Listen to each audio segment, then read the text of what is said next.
Well, good evening, ladies and gentlemen. My name is Derek Yale, and I'm playing host tonight. And I'm joined by my co-host, Mr. David Tucker. Mr. David Tucker, welcome to yet another episode of Thank you, Derek.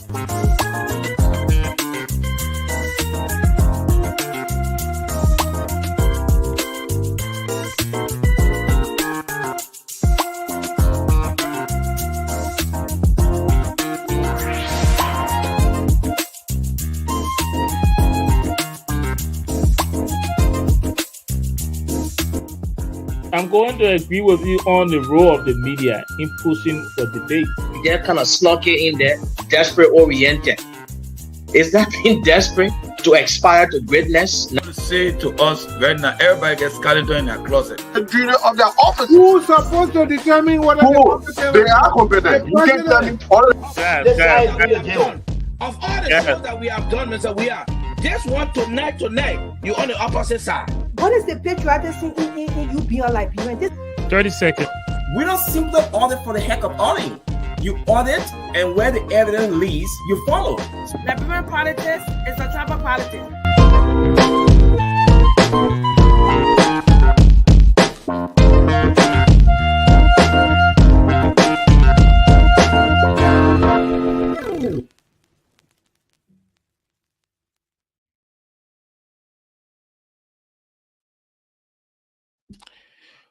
Well, welcome back. Good evening. Wherever you're watching us from, thank you again for joining us here on the Liberia Radio and Television Network. We are back with a brand new season. It's the pilot episode of season 5. So if this is the first time joining us here on this network, this is the Liberia Radio and Television Network, or LRTN for short. And tonight we are proud to present to you season 5, episode 1 of The Hard Zone. And if this is the first time again, The Hard Zone is a talk show where we feature a team of panelists from different political institutions, different political persuasions, and we discuss all of the issues in Liberia, and we try to keep this program as educational as possible. So I'm playing host tonight. My name is Derek Yale, and I'm here with my co-host, Mr. David Tucker. Mr. Tucker, welcome to a brand new episode of The Hard Zone, and let me say Happy New Year to you.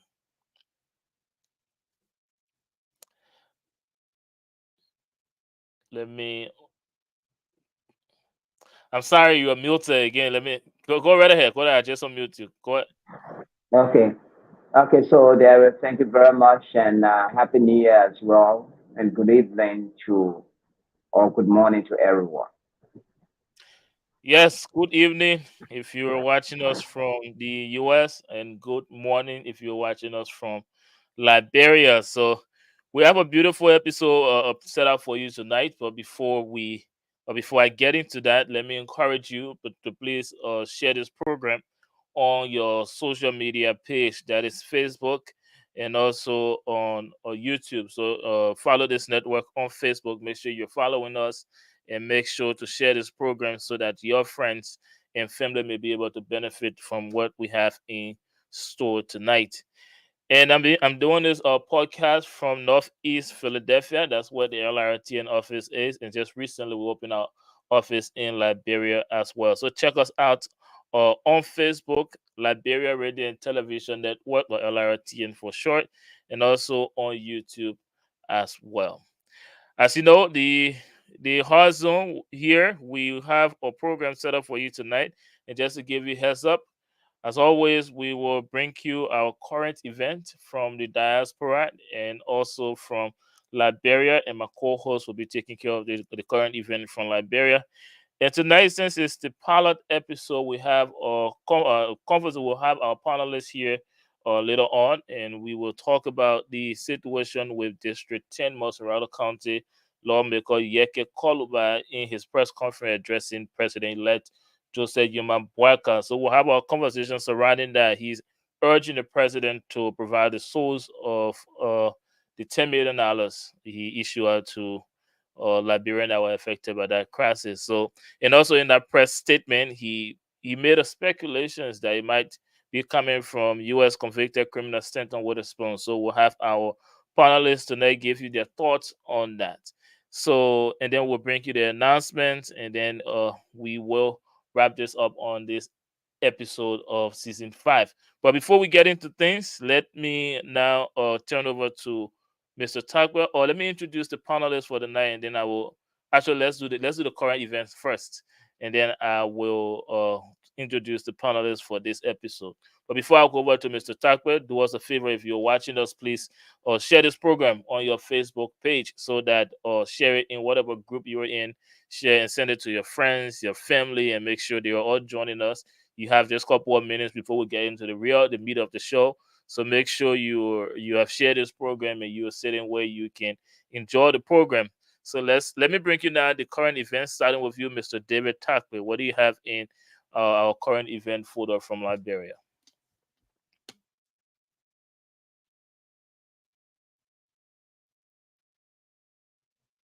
David, you're muted. Thank you, Derek. Am I okay now? Yes, you are. Okay, thank you, Derek. And let me first start with the fire outbreaks across Monrovia. And these fire outbreaks are mainly at government ministries and agencies. Specifically, the Ministry of Finance was the first. I remember that. That fire got at one of the main offices, and I understand some documents and equipment were destroyed, although there are other stories associated with that. Just quite recently, there was fire incident at the Ministry of Transport. There was another fire incident at the National Transit Authority. Today, again, we've heard, or yesterday we heard, of a fire incident at the Liberia Telecommunication Authority, STA. And when I heard that, I made a call at the LTA. I called one of the guys in the communication department, Augustus Fowler, and said, Augustus said, "Oh, David, thank you for the inquiry, but this is a strange news. There hasn't been any fire break at the LTA. Whether you are considering something or not, that I cannot say right here, because I did not go to the LTA, which is on the RRA highway. And perhaps if I had gone there, I would have found out what of the information about the fire incident at the LTA is true or not." And so, but public reactions to these developments are mixed. There are people who say that these fire incidents are accidental attacks on the ministries and agencies by officials of government and outgoing government, outgoing officials of the outgoing CDC government, who are really in the wake of the determination of Joseph Walker and this government to audit the outgoing government. And so the impression some people have is that these outgoing officials of government are the one igniting these fires, and their respective ministries and agencies just so destroyed evidence. They also say that these fire incidents are accidental. They accidental and coincidental to the fact that not necessarily because Joseph Walker has talked about audit. That's why these fires are causing havoc at the ministries and agencies. So there are diverse views on, or diverse or mixed reactions about the issue of the fires. And another thing, Derek, is that there is something that people are now calling scramble for jobs. You know that Joseph Walker will be inaugurated on the 22nd of this month. That will be, it's next Monday or week after next Monday. Joseph Walker will be inaugurated. And then so there are high expectations among people, among job seekers who are many of them are frequenting the private residence of Joseph Walker. And as they all going after jobs, whether these claims are true or not. But what I do know that when the new government takes over, there are people who would always make their way to make sure that they get jobs in that particular government. There are others who are well actually not necessarily want jobs from the worker government, but they feel that the fact that they contributed their efforts, their sweat and time also contributed to his election. So this is why they are frequenting his house to give him the support that he needs in terms of his preparation to lead Liberia. And some of the news we're hearing are names that are really popular. They are names that are associated with the Unity Party and other opposition political parties that give support to the Boakai Koné campaign. The likes of Mandela Cooper, her name is heard. I think it's all about. I think the people are suggesting that she may go to, or people are not suggesting but speculating that she may be appointed to the Ministry of Gender. Is another name of Charles Neto. I remember that name, Charles Neto. Derek, if you follow the Liberian media in recent years or in past years, Charles Neto was one of the popular entertainers. He had a disco drink. There's something about disco drink that he promoted on his radio Morovia. And so Charles Neto also served as Director General of the Liberia Broadcasting System. So his name was the household name in the Liberian media.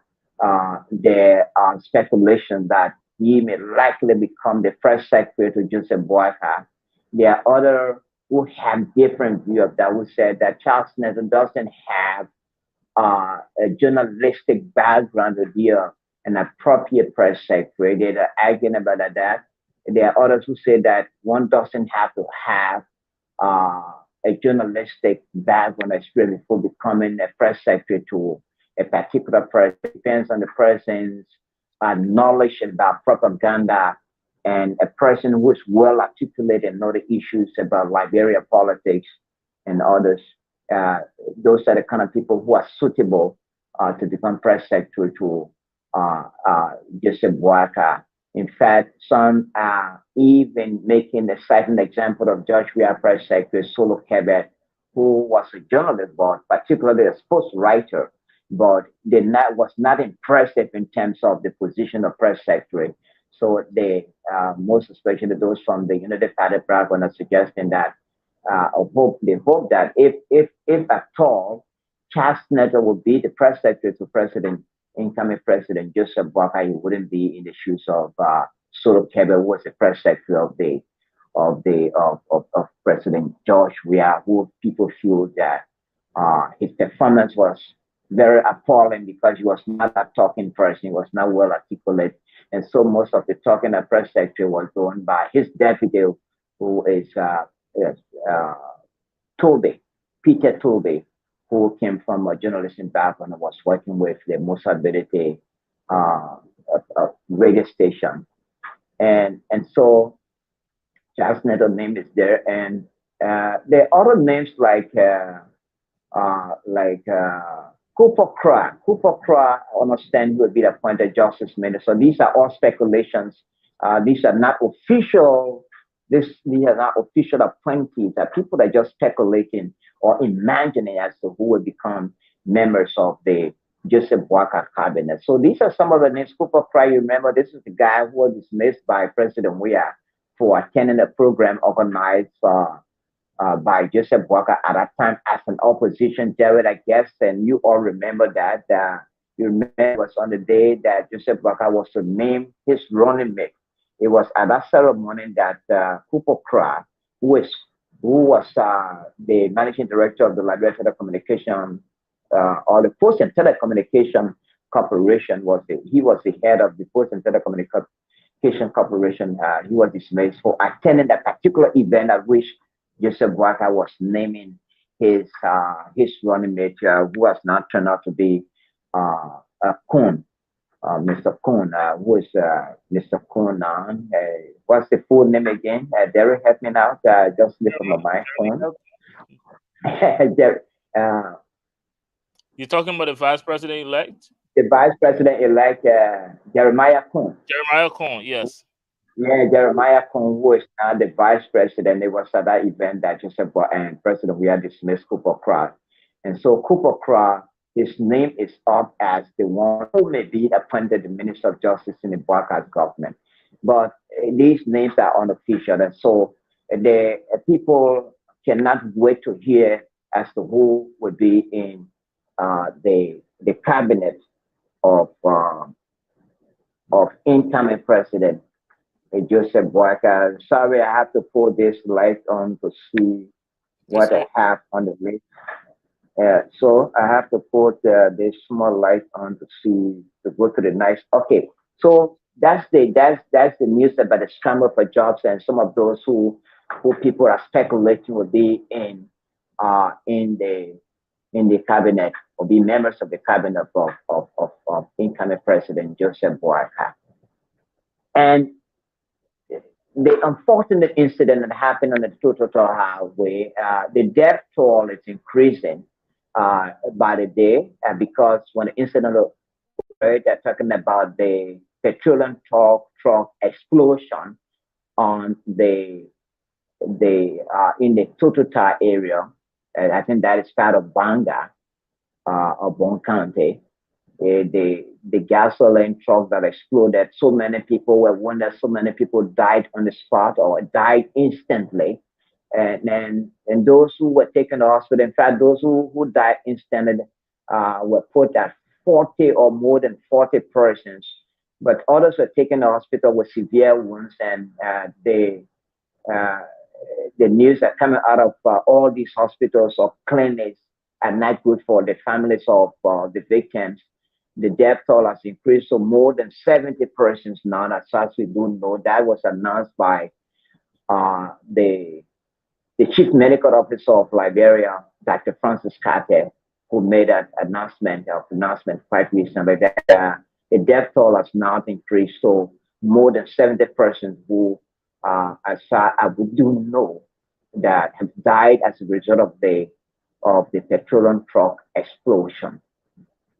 And again, Derek, the other trending development is that it's about the other trending development. Let me find that. I'm getting older now, so my eyes are a little bit giving me a hard time. Take your time. And so, okay, the explosion. And so now this is one of the biggest news, Derek. You heard about the pending election of the legislature. Members of the House of Representatives will be electing a speaker, and the Senate will be electing a pro tem. And it is likely that the competition for the position of Speaker of the House is between Richard Nambikun of the Unity Party and Fanadi Kopa, who came from the background of the Labour Party. This is Richard Nambikun. He's one of the main contenders. The vice president elect?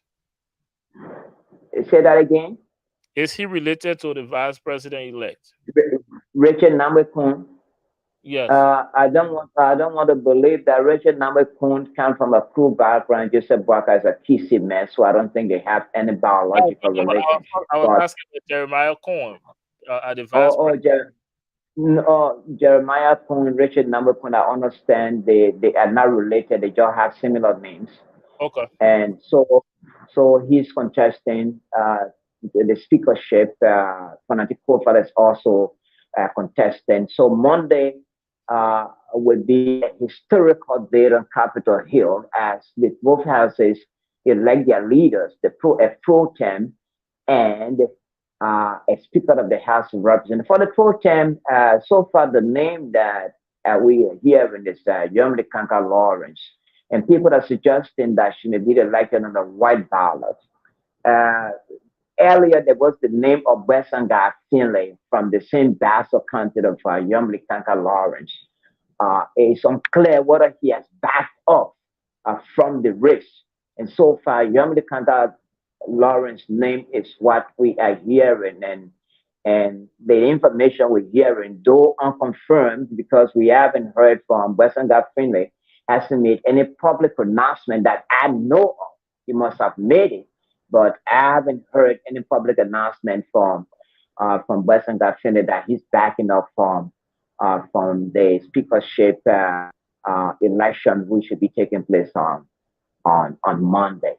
And there are people who are talking about these two gentlemen, Fana Kofa and Richard Namik. When you remember the last time I reported this, I told you that about the scrutiny that was being conducted to find out which one of these two gentlemen is competent or it would be the appropriate Speaker of the House of Representatives. So people are checking their backgrounds. There are a lot being said about, in fact, quite recently, AJA, the Association of Liberian Journalists in the Americas, issued a statement recently, a demeaning statement, demeaning in a sense that they said that one of the is unfit to become the next Speaker of the House of Representatives, according to AJA, or the Association of Liberian Journalists in Americas. Fana Kofa is not fit. He doesn't have the moral grounds to become the House Speaker because he was a convicted felon in the United States. He went to jail for criminal reasons, and so because of his criminal background, he served 2-year jail term in the United States, or understand for exploiting his own clients, for duping his own clients or exploiting them. And so he was held accountable in the United States. He went to jail, he spent 2 years. And so I just feel that as far as AJA is concerned, or the Association of Liberian Journalists in the Americas is concerned, Fana Kofa has a questionable record, a criminal record. And so he is not fit to become the next Speaker of the House of Representatives. And there are others who in Liberia who share views that because of Fana Kofa's past records as a convicted criminal in the United States who served 2 years in jail, it cannot be, doesn't have the moral backing to become the next Speaker of the House of Representatives. For Richard Namikun, not much of negative things that have been heard about him from the United Party. There are others who said he's corrupt, he's a dishonest fellow, but all what people are saying outside of the legislature, those who are making some of these analysis and making some of the researches to paint the picture of these people who are contesting these sensitive positions of trust in the legislature. It is the members of the legislature of the House, both houses of the national legislature, are the ones that have the prerogative to make the decision as to who they want as their speaker or who they want as their pro tem. And so they will be doing the one. And what we're hearing is that the support of Fana Kofa is swirling by the meaning. As far as that, that's what we're hearing from his camp. While at the same time, Richard Namik want to understand also as an edge. So these are views, these are analysis, these are views being expressed by people even outside of the legislature. And so we look forward to Monday to be at the Capitol building to witness the elections, very important elections, which will draw a lot of public attention. The Liberia Radio and Television Network will be on time, will be there to provide a coverage of those elections that will be taking place in both houses of the national legislature. So it's what people are talking about. In fact, the United Party people, on the other hand, are suggesting that because Fana Kofa comes from an opposition background and the Speaker of the House being the third most powerful person in terms of succession, if the president is incapacitated or the vice president who's supposed to succeed him is also incapacitated to become the next to succeed him, it's the speaker that is in is the line in terms of succession. So the United Party people that are uncomfortable with the speakership of Fanani Kufa because he's from an opposition background. But whatever the case is, we look forward to who becomes the next speaker or the next pro tem of the House of the Senate. And Derek, what also trending is that Yeke Calabar recently came out on the spotlight. Yeke Calabar, even though he said that would be the topical issue for discussion tonight on the head zone, but Yeke Calabar came under the spotlight quite recently when he took Joseph Boakai, incoming president Jacob Boakai, to tax in terms of accountability. You know, Yeke was very critical of outgoing president George Weah, and now he's turning the barrel of the gun to just incoming president Joseph Boakai. Quite recently, Joseph Boakai made a donation, a whooping donation of 10 million Liberian dollars to victims of the recent fire incident or the gasoline truck explosion. The victims, Joseph Boakai visited the victims or the families and made that contribution of $10 million. Now, Yeke's point is that where did Joseph Boakai get that money from? Joseph Boakai has said during the campaign that he did not have a penny to pay for his campaign or to sponsor the campaign. And so a lot of people are making contributions, most especially people in the diaspora, Canada, the United States. They made a lot of monetary or financial contributions to the campaign of Joseph Boakai and his United Party, and because he claimed he did not have money. So Yeke's concern is that Joseph Boakai did not have money as he claimed at that time. Where did he get $10 million from to give to the fire victims, to the explosion victims in the Total Tower area? And there are others who said Yeke claim or argument or criticism of Joseph Boakai or his concern is irrelevant. The fact that Joseph Boakai has same taken office to be in charge of public funds, so he's not obliged. He's not obliged to explain to Yeke or any other person as to where he did get the money from to have given it to the victims of the recent situation in the Total Tower area, where more than 70 persons are now believed to have died. But the suspicion is that Joseph Boakai must have received that money or that amount or whatever money he must have had in his position now. He must have received it from business people who may have gone to congratulate him. He may have received some of the monies, I guess, from business people and all other people who want the attention of the government, of this coming government. And there are others who feel that the source of the money is likely Stanton Witherspoon of the Spoon FM, because you know the intimacy between Joseph Boakai and Stanton Witherspoon became a topical issue in Liberia. People feel a lot of critics of Joseph Boakai feel that he was befriending the wrong guy because Stanton Witherspoon it doesn't have a good record in terms of criminality to become a close ally of Joseph Boakai. The fact that Stanton himself is likely to go to jail as a result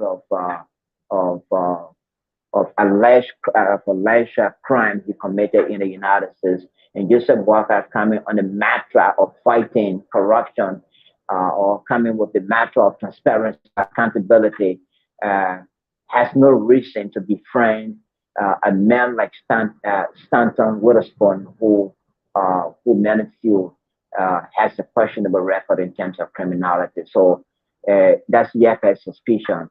And so Yeke, the love for Yeke or the support of Yeke is swelling about it. There are a lot of people who are praising him, who feel that Yeke is likely the right man to remain in the legislature because of his critical stance, no matter which side he finds himself, whether he's for you or not. He tells you the facts. So a lot of people are really patting on the back for taking Joseph Blatter to task in terms of the recent $10 million he gave to the fire victims. And the Unity Party people are also very uncomfortable with the issues with this the latest stance of Yeke.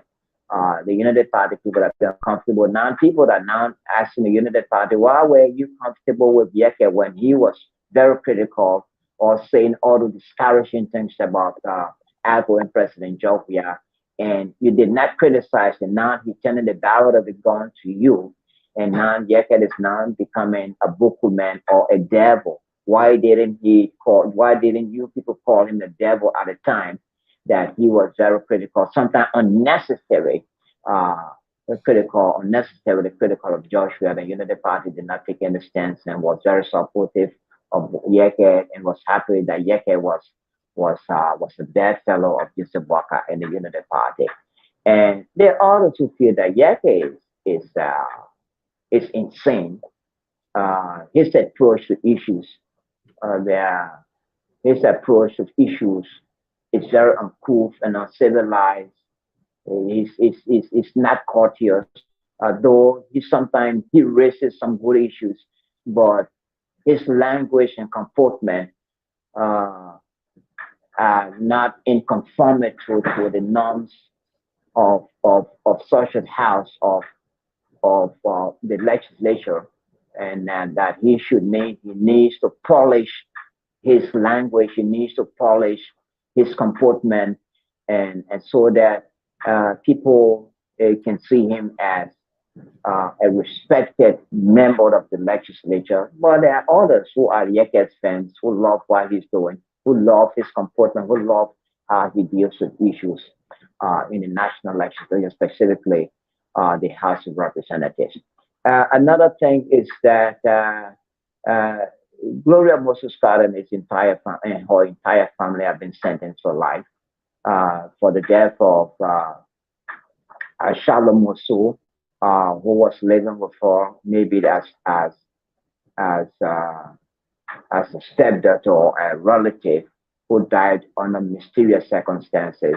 Recently, the jury handed the executive a guilty verdict, and it was Gloria, the former Chief Justice, former former Chief Justice, and her family were responsible for the death of Shalom Mosul. So they've been sentenced to life imprisonment. But their whole lawyers, I understand, are displeased with the outcome of the court issued, and so they are pursuing, I think, to the highest court and see. So as far as it's concerned, Moses Scott is sentenced, and we don't know what would become of it, whether it can be overturned as a result of efforts, legal efforts that have been made by our lawyers. So that's about Gloria Moses Scott. And Derek, let me see. Yeah, so Derek, that's all about what obtaining in Liberia, those are the training development. And Derek, let me tell you that the momentum for the inaugural program has started ever since. I told you quite recently that people are not taking to the streets every morning and sweeping them voluntarily. And so Monrovia has become one of the cleanest cities in West Africa. Now, as I speak to you, because every morning people take to the streets and sweep them, women and men, young and old. They are armed with their brooms, and every morning you see them across the capital of Monrovia, the cleaning up. But I understand that has extended to other counties. And so Monrovia in recent time has become one of the cleanest cities in West Africa.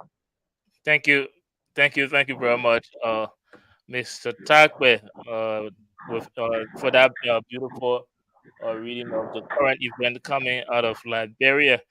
And I have just one, and from the diaspora here. And in other news, if you're a fan of football or a big gearing up for the African Cup of Nations that is scheduled to take place in neighboring La Cote d'Ivoire or Ivory Coast. So the Africa Cup of Nations kicks up in Ivory Coast when Ivory Coast will face Guinea-Bissau on the 13th at the Alassane Ouattara Stadium in Abidjan. And by way of information, Senegal is the defending champions. They beat Egypt on penalties at the last edition in Cameroon. So, gear yourself for the African Cup of Nations. It starts this Saturday in Ivory Coast. With that being said, let me introduce the team of panelists we have for this episode, and then I will introduce our discussion, our current event discussion for the night. I think David touched on it. But again, if you're watching us, this is the Hard Zone, and guys, if you can, please share this program on your social media page, that is on Facebook, so that your friends and family will be able to benefit from what we have in store tonight. Now, let me begin our introduction of panelists with you, Mr. Bishop Reeves. Welcome to the pilot episode of season 5.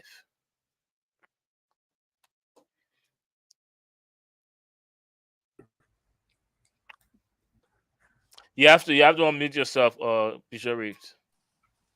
Yeah, I said thank you. We're excited and coming back on the Hard Zone. We missed the Hard Zone though. To be able to keep people in check and see things going strong. There's a lot of excitement that's going to come up this time around. We're glad to be here. Thank you, Bishop Reeves. It's good to have you here as well for all of the episodes that you've been on. So we have a very long season ahead of us, season 5. So let's make it a good one. Mistress Goa, Happy New Year and welcome to the pilot episode of season 5. It's good to see you. Happy New Year to you, Derek. Happy New Year to the panelists and also Mr. Tagwe. It's happy to see you guys. I haven't seen you guys since last year, so I'm happy to be here.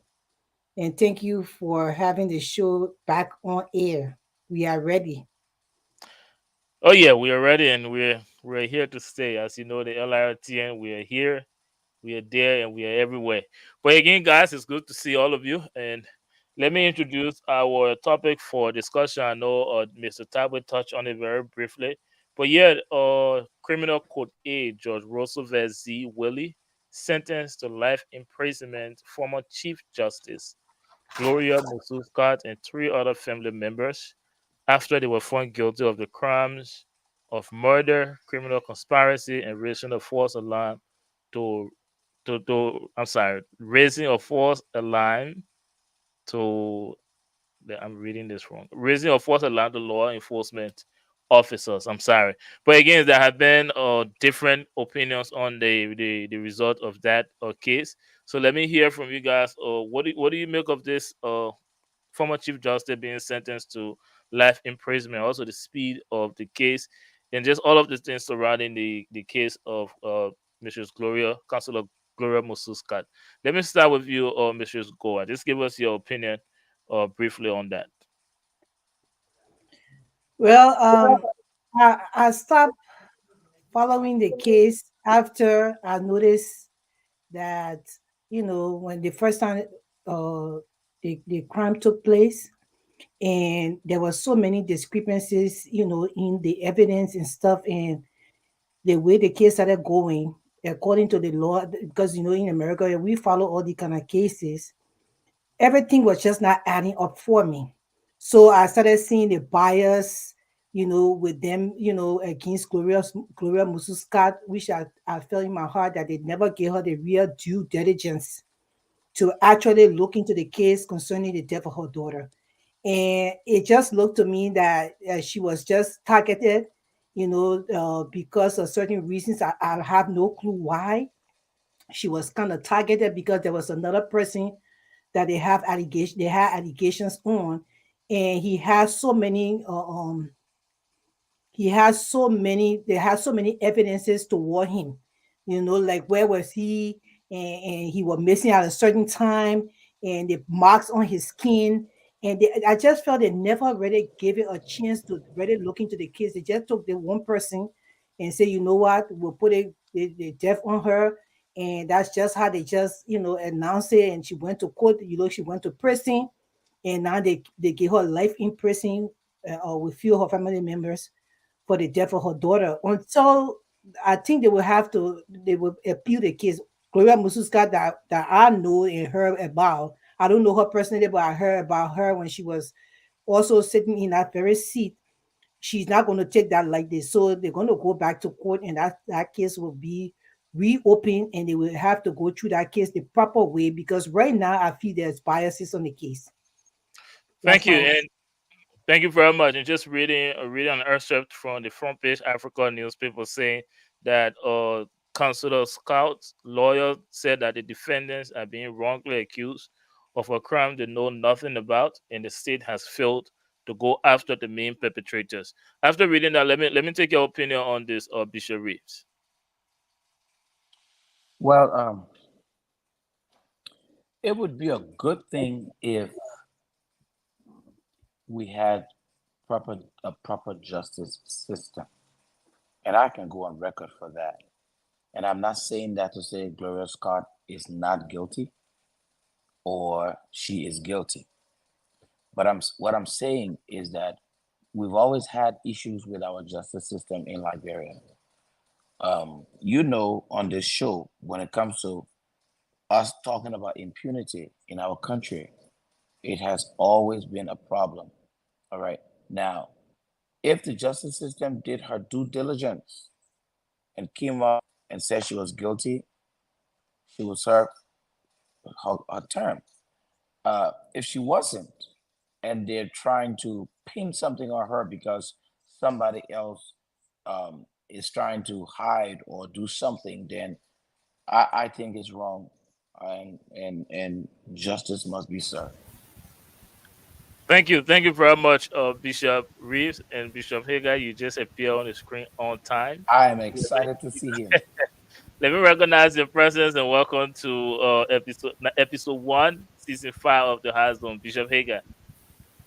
Well, thank you so much. Thank you to all of you guys, wonderful people. Madam Grace, how are you? You never congratulated me. For what? You know what? He about to talk about Joseph Waka winning the election. She should have congratulated him. But let me give you the congratulate you, sir. I'm sorry. My Bishop Hager still in campaign mode. You've heard all the congratulatory message from opposition or people that were running during the elections. What more do you want, Bishop Hager? But anyway, we're talking about Councilor Gloria Mususka and 3 other family members being sentenced by Judge Roosevelt Z. Willie. We've heard from Bishop Reeves and also Mrs. Goa. So if you would like, I'll give you the opportunity to opine on that. What do you make? The case, what surprised me is Councilor Gloria Mususka is a renowned lawyer. And looking at the caliber of person she is, it is very difficult for us when you're just looking at the merit of the case. What would be the rationale behind her killing her own daughter? Having difficulties comprehending. They judge the case and she understands the legal process. I believe I heard a lawyer saying if they can't get justice in Liberia, they will go to the ECOWAS Court of Appeal in Abuja. Why? I'm not a lawyer. I really don't understand all the intricacies of the judicial system. But the judge make a decision, and if I'm going to borrow from what we benefit from in America, the judge is the final arbiter of executing the law. So if they are feeling disenchanted, not being treated fairly, I think they have the right to find other legal remedy. I hope and I believe she may be innocent, but the judge there, we also got to be very careful. They're looking at the fact that were presented. So for me, I will have no comment to make on the pronouncement of the judge. Second thing is that in Liberia, nobody look at facts anymore. Every issue is being politicized. So, we have to be able to distinguish legal issue from political issue. For me, I would stay right there. If the judge made a decision that the lawyers think they have discrepancy in the application of the law, they should go to the necessary legal institution to address that case. Thank you very much, Bishop And Hagard. And yes, Mrs. Gore. And the thing is that the circumstantial evidence for you to give, for the judge to get in life in prison for circumstantial evidence on the case is just too harsh.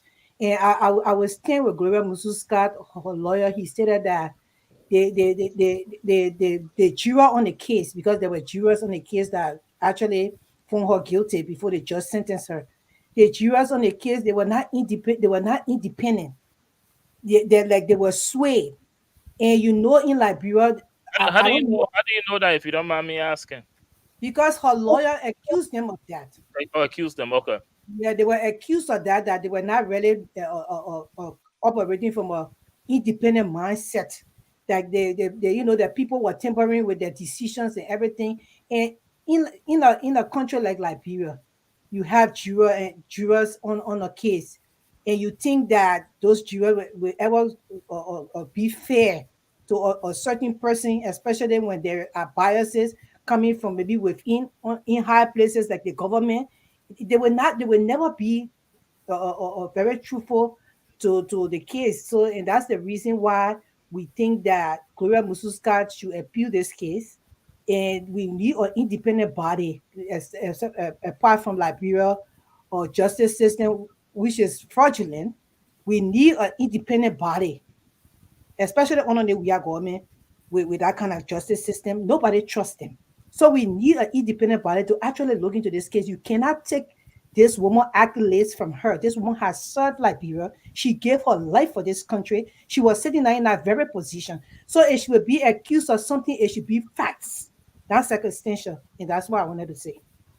Thank you. And just to re-echo Bishop Reeves' position earlier, by us discussing this on this network does not mean any way that we think or believe that she's guilty or not guilty. We are just left to speculate based on what's happening surrounding the case.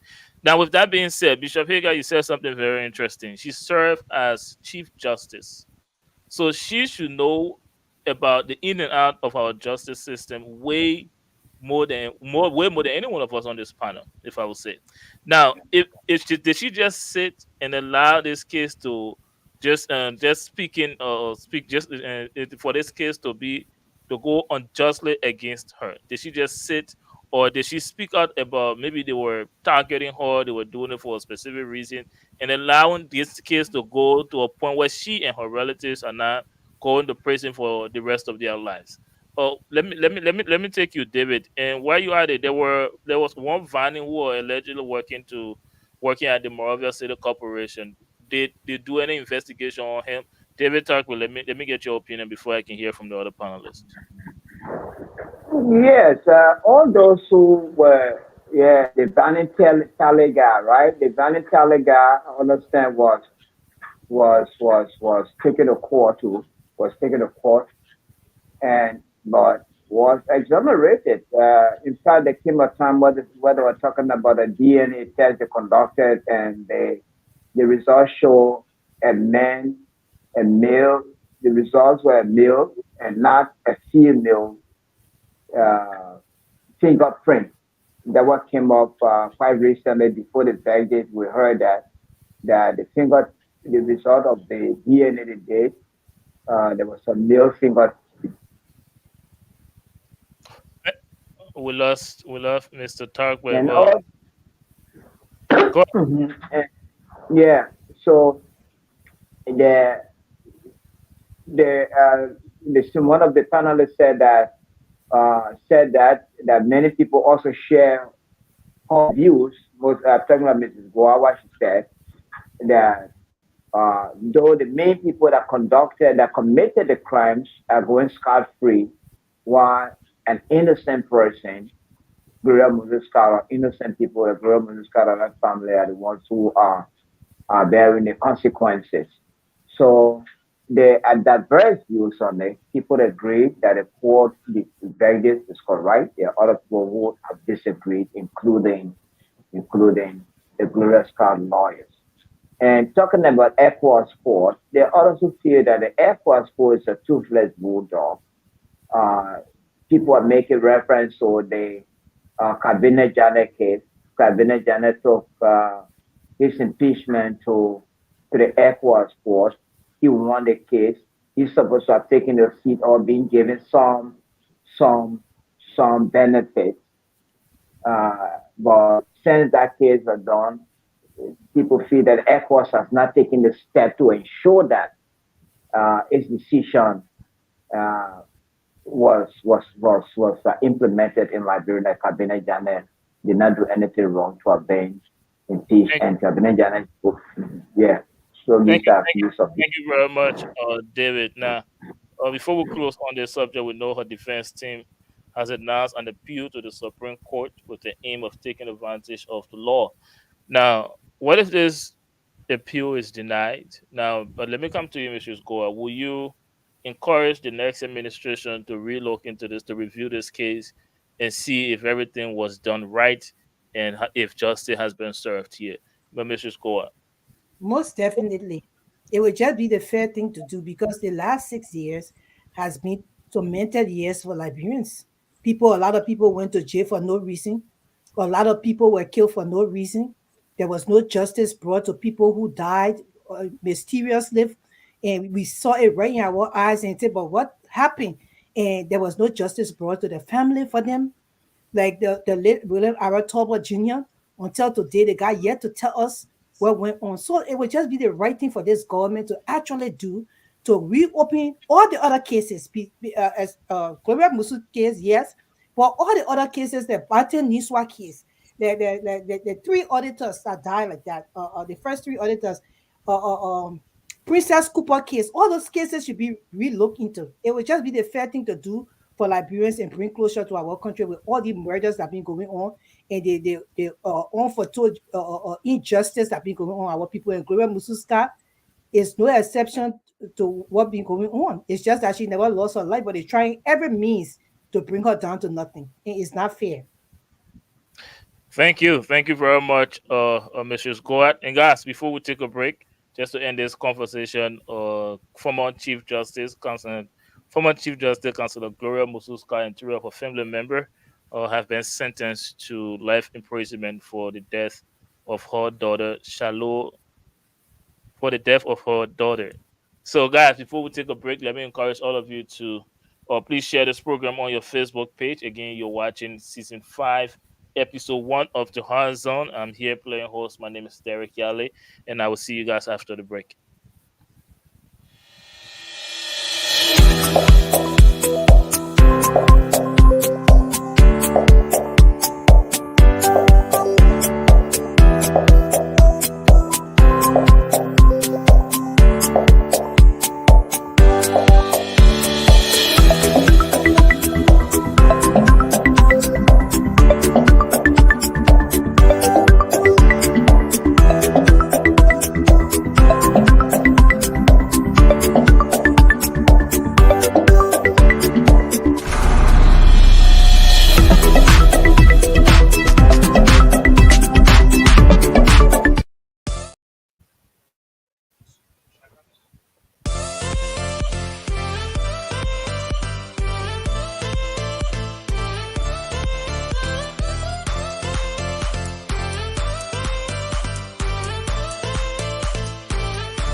Well, good evening. Welcome back to the Liberia Radio and Television Network, bringing you a fresh episode, a fresh season of the Hard Zone.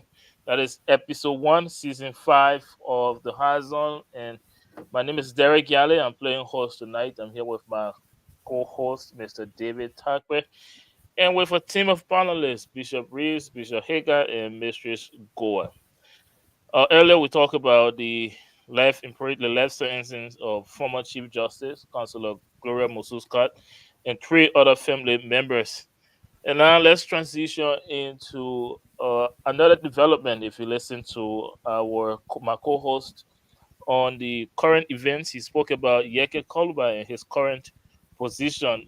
Earlier, he had a press conference uh, distancing himself from President-elect Joseph Yoma Boaka, stating that he and President-elect Boaka will not be meeting on the same roof anytime soon unless it is for legislative purposes. So, and that came from him asking the president elect to make known his source of a $10 million that he gave to victim of the gasoline truck incident, and also his letter where he read that President Bouaka asking, saying that he will not receive any communication from District Number 10 lawmaker.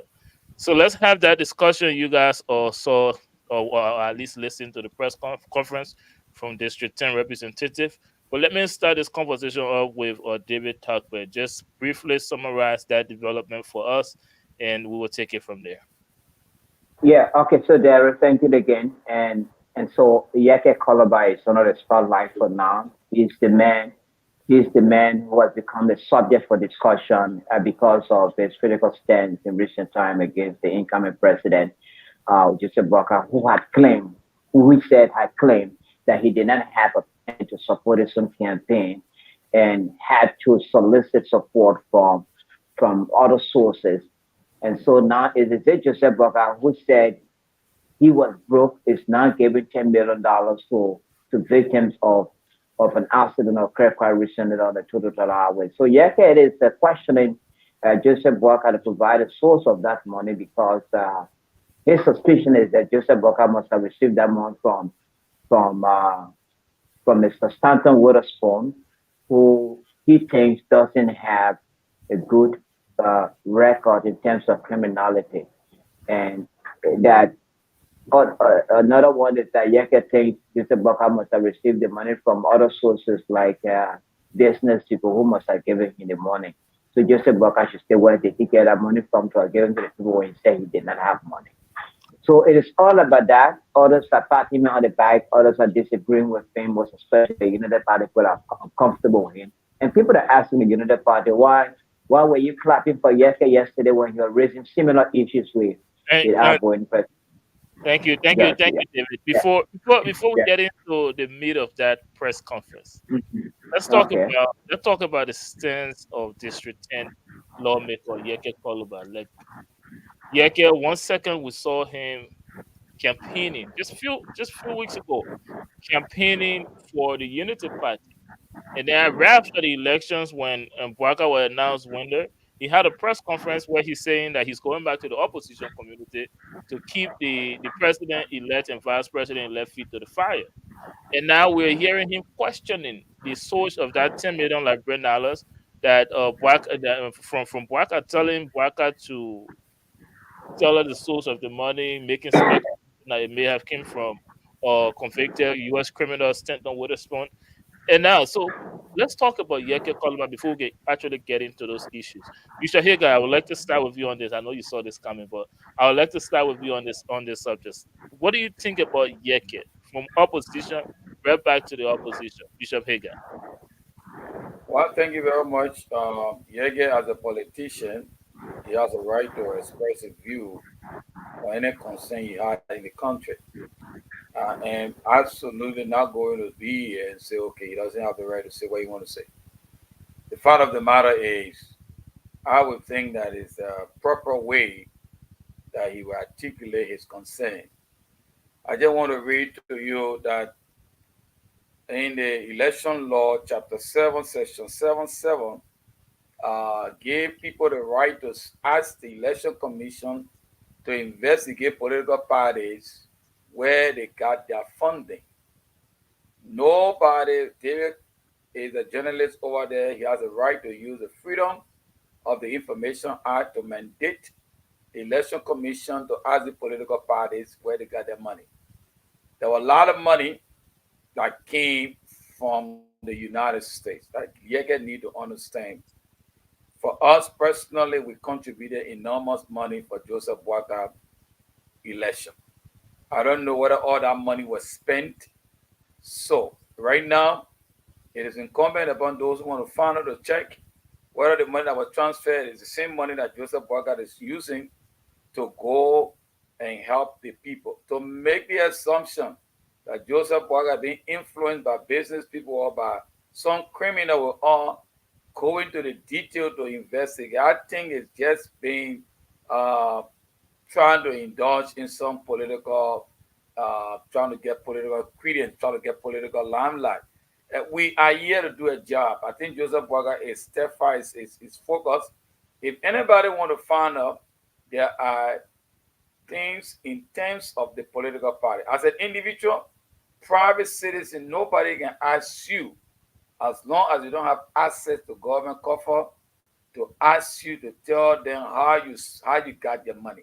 As a political party, yes, the National Election Commission has a law they can mandate you to tell Liberian people how much you got in campaign money and how was that money spent. So those who want to find out, they can go and check it out. Thank you.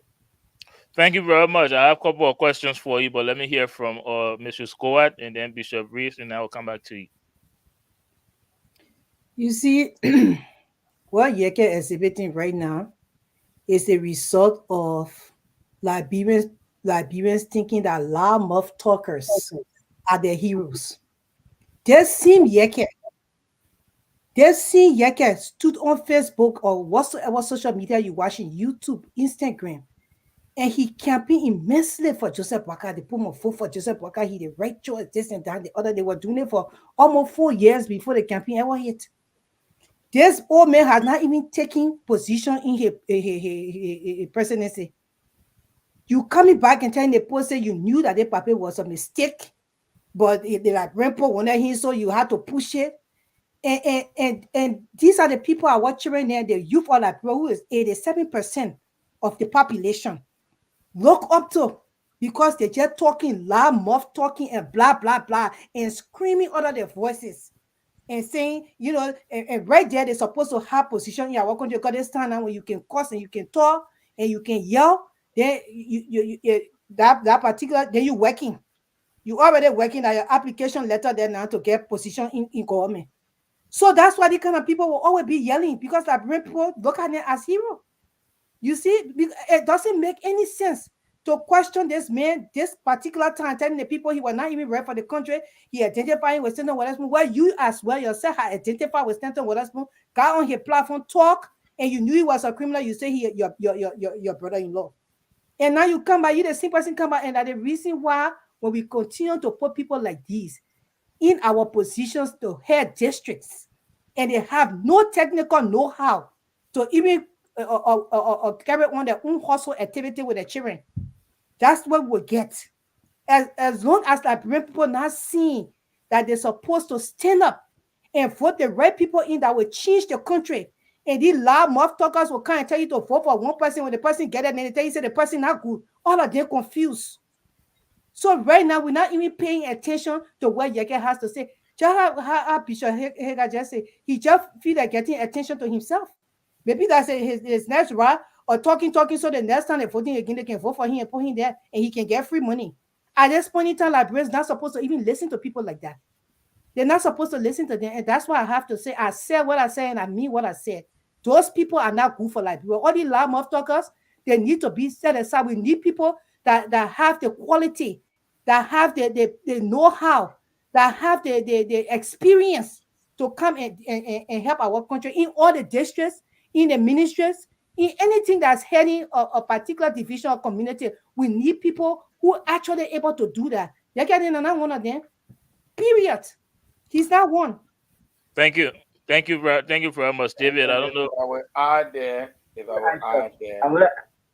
Yes. I want to ask a question. Before I come to you, you know what, David? Let me hear from Bishop Reeves, and then we can start doing rebuttal question. Mm-hmm. Go ahead, Bishop Reeves. Well, I will come from a slightly different position, and my position here is that Yes, I do agree that Yeke has said some things in the past that was not acceptable in terms of his approach to leadership, his insults that he has rained down has not been acceptable. Uh, at the same time, listening to him, I didn't listen to him earlier, but it is just before we got on the show. That's when I listened to that whole press briefing, and in as much as Yeke has been two-faced and been talking on both sides. Uh, the alarm that he's sounding now, I think we need to look at it. Why am I saying that? And I'm saying that because even in a great America, when something is given to you, when people don't just give things to people for nothing, all right? We're not accusing the president-elect that he was given money because of this. No. But what we're saying here is that Yeka lined up a couple of other things. So it was not just the money he gave to the people and questioning where he got the money from. He lined up other things talking about the president's son, visiting. All of a sudden now he's visiting ArcelorMittal. All of a sudden he's going to Sierra Leone with some company. He listed a number of things. And I think that you find these things in any government or any elections when a party wins an election, you find out that there are companies, there are people who will come with money, want to befriend you. All right, everybody would be doing that. Even when he came to America, some of the people who came to him, they came to him because they know that when he finally get into the presidency, they will want him to look their way. Let's be honest. You know, even what Bishop Hager is saying that they contributed, blah blah blah. Yes, I agree. But a lot of people will be doing that because they want the president to look their way. And it's in every country that people do that. When the president become president, people give them things just so they can have favors. Okay, so we need to look at who is giving favors now. What is going on now? So by the time the president get into his position, he will not be carried away by anything. So I don't mind the caution now, but I don't accept the insult and the wrong attitude that Yeka has. I don't accept that. Not at all. But the caution that he's sounding now about the people who's giving favors and doing things, we need to be cautious and pay attention to that. Thank you very much, Bishop Reese. David, yeah. Let's hear the question from David first, and I'll come to you, Mr. Score. Mm-hmm. You're muted, David. Yeah. Go right ahead. Okay, I'll ask him, Mrs. Go. I heard her say that such a person like Yeke, Liberian people shouldn't listen to him. And so that I'm asking Mrs. Goa, what do you think about whistleblowers? So don't you like whistleblowers? Those who speak the truth to officials of our government, like in the case of Yeke, wanting to know, because remember, Mrs. Goa, Joseph Walker and his United Party came on the matter of accountability and transparency. So don't you think it makes sense for Joseph Walker, though there are others who argue that he hasn't taken public office, so he doesn't have control over public funds. No one should ask him where he did take that money from. But doesn't it make sense of wanting to know the source of Joseph Walker $10 million I gave him when Joseph Walker claimed that he did not have a penny during the campaign? Look, my brother, the thing is, Yeke knew a lot. This is not Yeke first time in government. He's been working with the legislature. He's been in Joseph Boakai campaign for a minute. Yeke know a lot. I know you talk about whistleblower. At this time, we don't look at people like Yeke as whistleblower. Whistleblower are people who are certain people don't know them and they get to get things, information, they come and put it out there. My thing is with the man, I don't have anything against the man, but wrong is wrong and right is right. Liberia is not a country of trial and error. Because of trial and error, our country has been destroyed. These people will see all these things wrong with this person. And because of party sentiment and tribalism, they will jump out and say, you know what, we'll stand behind the person. They come from my country or are in the party. And they will see everything wrong with that person, will still push that person in and vote for them.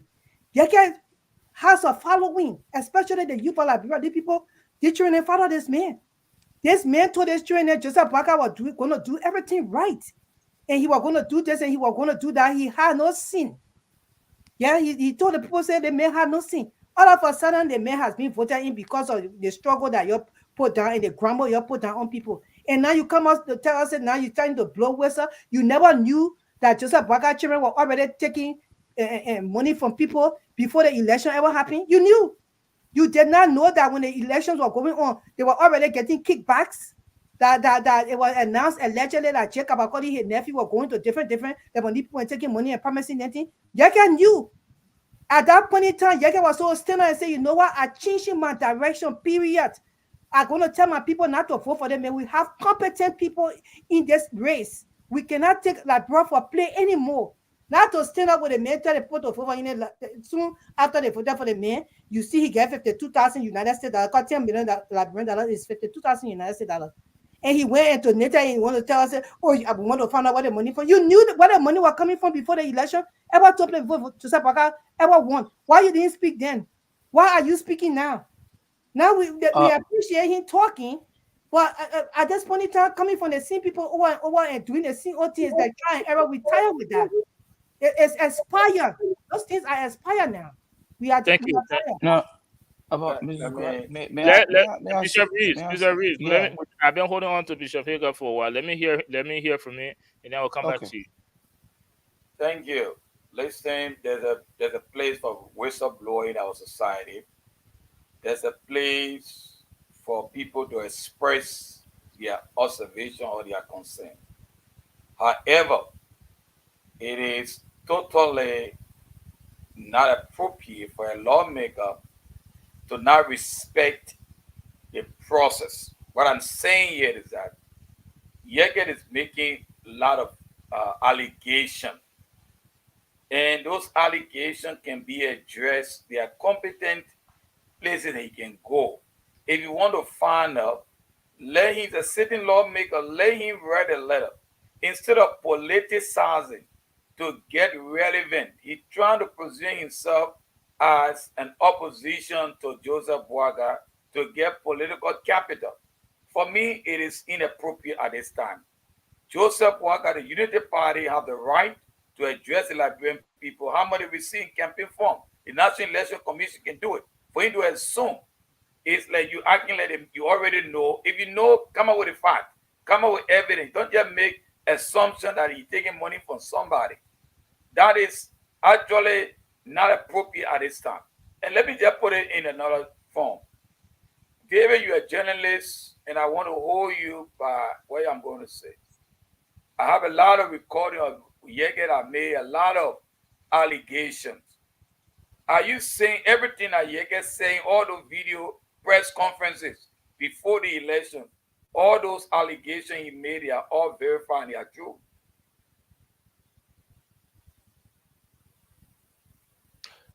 Just continue, Bishop Hager. I will not allow like the question from the panelists to my co-host. I'll just allow you to go ahead. If David do have a question, I think his question. Gary, I think his question is rhetorical. I don't think he wants an answer. I think it's rhetorical. I think so too, Bishop Hager. Yeah, the point I'm trying to drive, not that David will give me an answer. I'm also trying to grab the point and send a message to the Liberian people. We have to distinguish political talking and real facts. People make political statements. For me, I'm not going to pay attention to that. Political statement. If the man have facts and you want to accuse Joseph Boaga, let him come with the evidence. Thank you. Thank you. Before I ask Bishop Hager my question, let me ask Mrs. Goat my question to build a foundation for my question to Bishop Hager. Now let's detach the messenger from the message. Let's take Yeke Kolobai away from whatever he's saying. Now, my question to you, what about what he's saying? Do I understand you saying that he knew all of these things before? Why is he now speaking? We get that.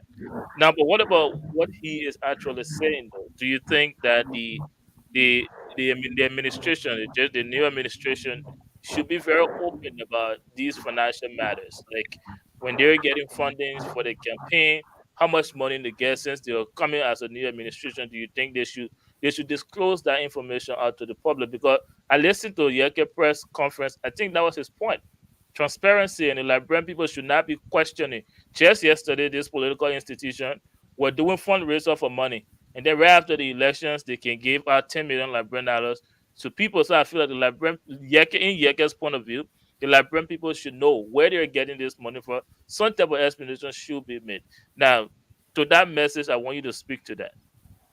And you're right. If we remove the messenger from the message is fair enough, to tell you the truth. It's just that the person who bringing the message, I have no tolerance at this point for them because of how the elections went. You can't be hot tomorrow morning, then you call again. We're not drinking tea like that. Yeah. So, but the message is what he put out there, like Brentford should be concerned. Because this old man told people that, in fact, it was all over the internet that the man had no money. He's a very earnest man. He lived in a sin hall for 25, 40 unbroken years, and he had never done anything in his life before. He's a saint. And all of a sudden, this man's voted in president. He has not even declared his assets. Nobody he even renovating his house. All of a sudden. Then all of a sudden he got $10 million just like that, 52,000 United States dollars to donate to the fire victims. So I mean the concern is genuine. It's very genuine. Like Brentford should be asking themselves right now, where is this old man getting all this money from? And that's just true. Thank you very much, Bishop Hagan. Now, my build up to my question is here. You earlier spoke about, you mentioned the election law. Now, elections are over, as you already know. Do you think President-elect Bouaka should tell the public about, especially since you said that he will, I remember last season, you said that he would declare his asset, just to start that role on transparency, accountability. Do you think that the public deserves to know? We shouldn't wait. We shouldn't go do some type of background investigation. Do you think the new administration should come out to the public and say, this is what we get from donors after we won the elections, and this is where we're getting this money from? Bishop Hager. Well, obviously, we're going to be being very transparent with the Liberian people. I think $10 million to our people who died sorrowfully is very small. In fact, if Joseph Bouaka had money, he should give more money to the people. It is very unpatriotic, for any Liberian here to even question that those Liberians that lost their life tragically should not. That was not the question, Bishop Hager.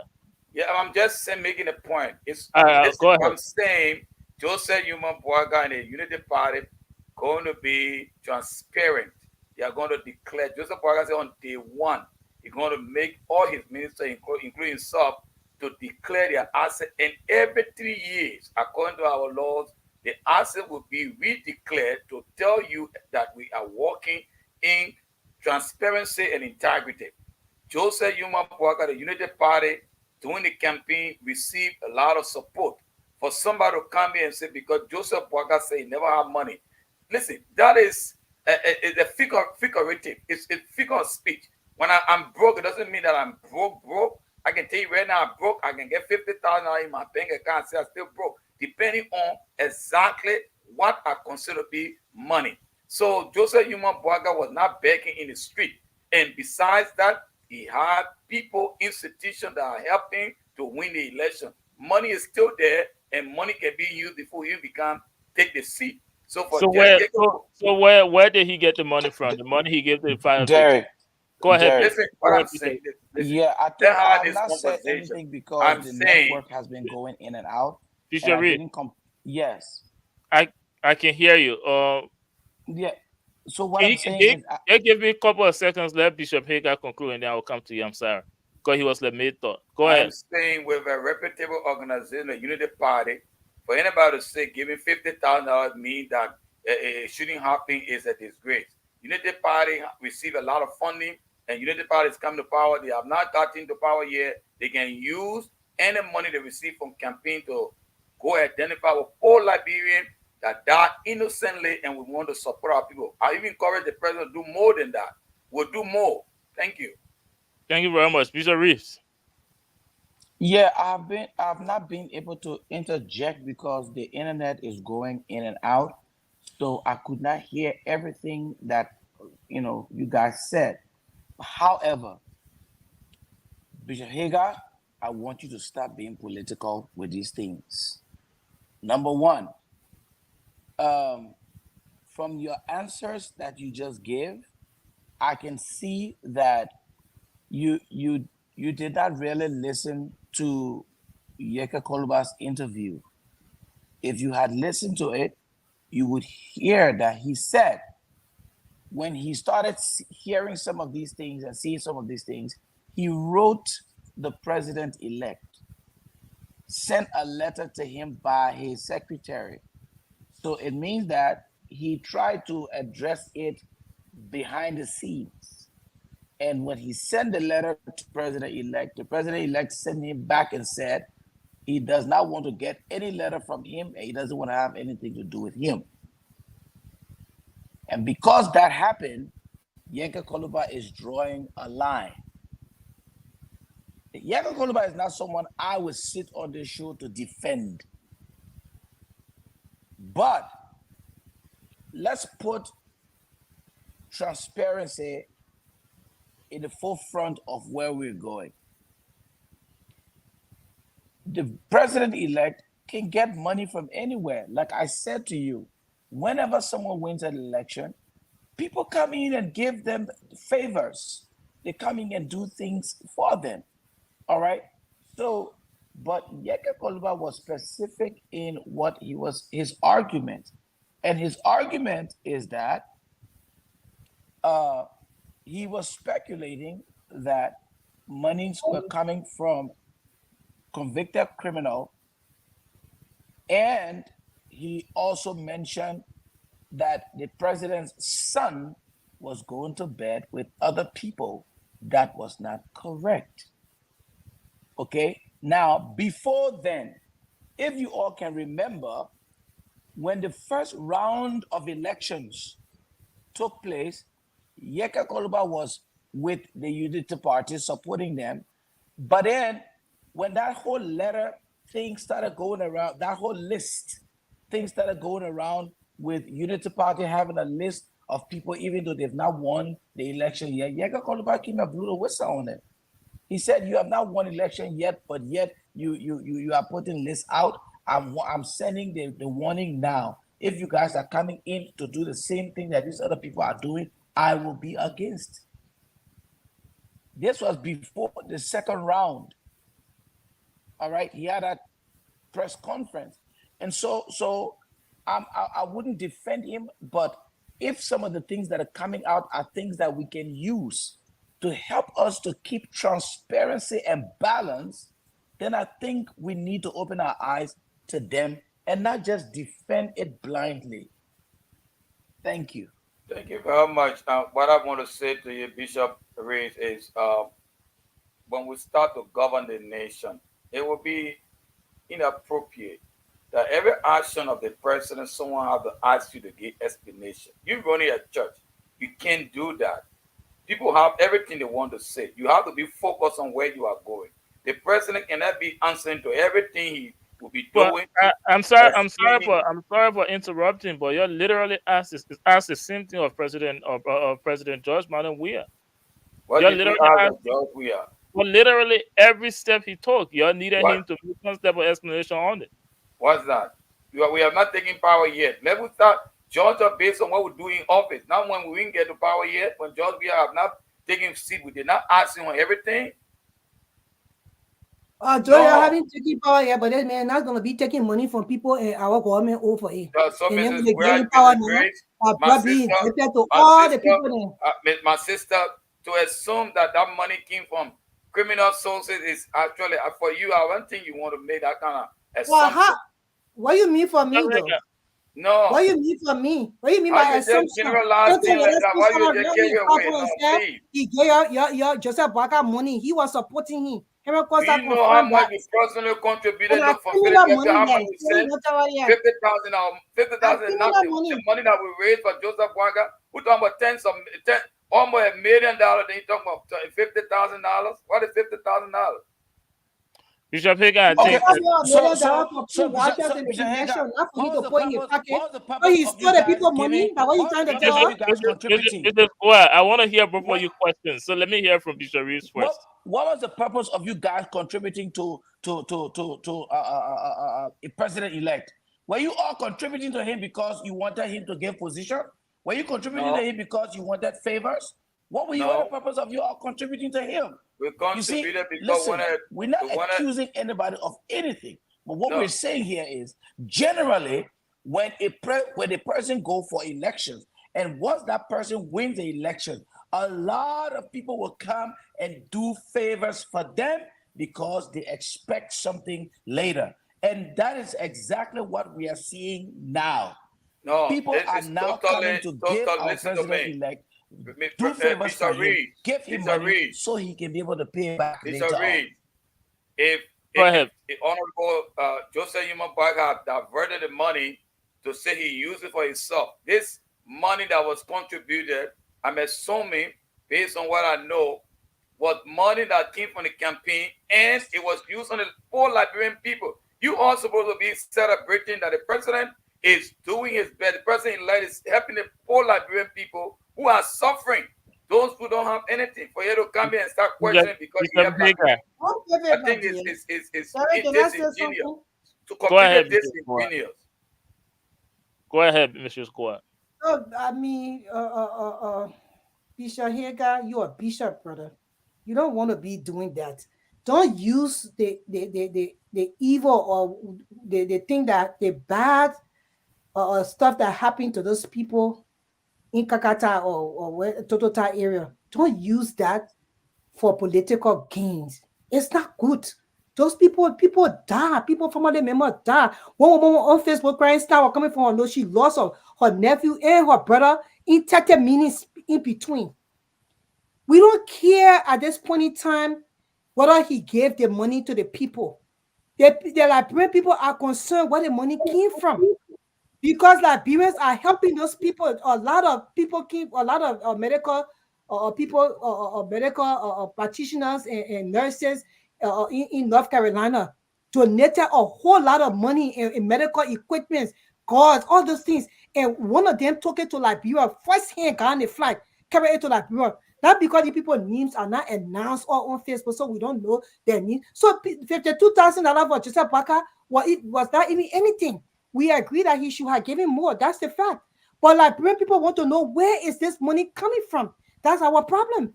We want our people to be killed. We want them to be here, but we don't want criminal money to be given to them. Insult for a person. Yes, we don't want that. And you tell us that Joseph Barker, please tell me to let me talk. Let me talk. Bishop Hagar, let's allow Mrs. Goa to conclude. Yes. That bishop here, he honor party sentiment and Joseph Barker sleeves. So let me talk, because I yet to talk for the Liberian people. If you telling us that the money that was collected for the campaign, and campaign pool watchers then said that the United Party never even paid them. So you trying to tell us that Joseph Barker pocketed the money now, that the money he gave me? So he robbed those campaign pool watchers of the money that the Liberian people raised on platform for them, and they were not giving to them. Someone else still passing around complaining how they were not paid. So how he go take that same campaign money and transfer it now to go give it to the people that got burned, their families? It's not making sense, my brother. When wrong is wrong, we have to sit down and say it's wrong. You're not coming here after the election. Yeah, we all different party. Then the election finished. Joseph Barker is president, and you want to tell us that you're going to come back on the platform to be defending the man again? Tell us how we are doing. Bishop Hagar, I beg you, man. Bishop, I got to my response. Don't do that. Do not. Okay, you So don't Derek, like, Derek, can I Derek, answer? before Derek, Can I answer? before You Bishop guys Hagar say, forgetting. I'm Bishop Bishop Hagar, explaining. Bishop Hagar, let me And get. you Bishop tell Hagar, one me second. I have to speak. I will give you. I One will give. second, Bishop Hagar. Yeah, I beg you, just 1 second. I want all of us to understand here, okay, that we are not accusing President-elect for any wrongdoing. What I am saying to you and to all of us on this panel is that President-elect received monies. What Yeke Koluba was saying is that, remember now, we in Liberia, we are very close-knitted people. Liberia is small. It's very easy for all of us to know what is going on with who and what. Yeke Koluba said, he was very specific that money came from Stanton Waterspoon. That's what he said. Then he went on to talk about ArcelorMittal with Boyka's son and other companies and other people. He was very specific. He didn't just get up to just talk about the president is taking money. No, he was specific in those things. So we need to, is it the money from Stanton that he used, or is it the money from the contribution from you guys from America that he used? What is it? So we people are questioning it now. Thank you. That's what we need to look at. Can I address that? Thank you. Go ahead, Bishop Hagar. Yeke Koluba is a legislature. When he get into power after the new government take over, they can constitute an inquiry to subpoena the president before he came. The judicial committee can take over that responsibility, and they can get a fact where he got the money from. For this time, whatever statement he's making is a political statement, is of no relevance here. The president elect help the people, the Liberian people will appreciate him. We're going to help him more. For us to assume that it came from Stanton Witherspoon, I can't comment on that. There is no fact, and we're not going to be here speculating on something that have no proof, no iota of proof. For me, Joseph Yuma Baga being a man of integrity, everything he does is filled with integrity. Let's move on. Thank you, Bishop Hagar. Before we move on, though, let me continue on the line of questioning. I think it is all of us best prayer that the new administration will succeed. We want an administration that will do right by the Liberian people. But the room for speculations, for assumptions, like you say, should be avoided, is similar to what the previous administration did. President Weah wasn't very open to the Liberian people. We saw a lot of government funds being spent. Nobody said nothing. Nobody should question it. I'm saying this to say that President-elect Joseph Yuma Boakai has not even started day one of 6 years. Now, no one is accusing him, like the other panelists have said. No one is accusing him that he got this money from Stanton Witherspoon. He got this money from X, Y, and Z source. We are saying this is our government that we'll have to deal with for the next 6 years. For God's sake, please be transparent with us. There are a lot of funds going around here. We know that it was common, it was like public information. Unity Party never had money to fund their campaign. They had to do a lot of fundraiser. So if Unity Party standard bearer or President-elect Jose Yuma Boakai is spending that sum of money within that short period of time, do right by the Liberian people and tell them, hey, we got this money from our campaign fundraiser, or we got this money from Stanton Witherspoon. And let's not forget, to this date, President-elect Jose Yuma Boakai has not commented on Stanton confirming that he did receive money. He received the sum of $6,000 every month from him. He has not commented on that. The only response we've gotten is him in picture with Stanton Witherspoon that made rounds on social media. That's the only response we've gotten. So to this day, he hasn't responded to that. And here is it. We're having people speculating. We're having people making assumption that that sum of money came from him. The Unity Party, we understand that they have not been inaugurated. They should come over. They should come to the Liberian people and be transparent about that money. I think that's the whole point. I'll give you the opportunity. Let me say something to you people. And David, we attest to that. When the I wanted to be listen, I want to make a particular statement. I want to make a particular statement because you politicize everything.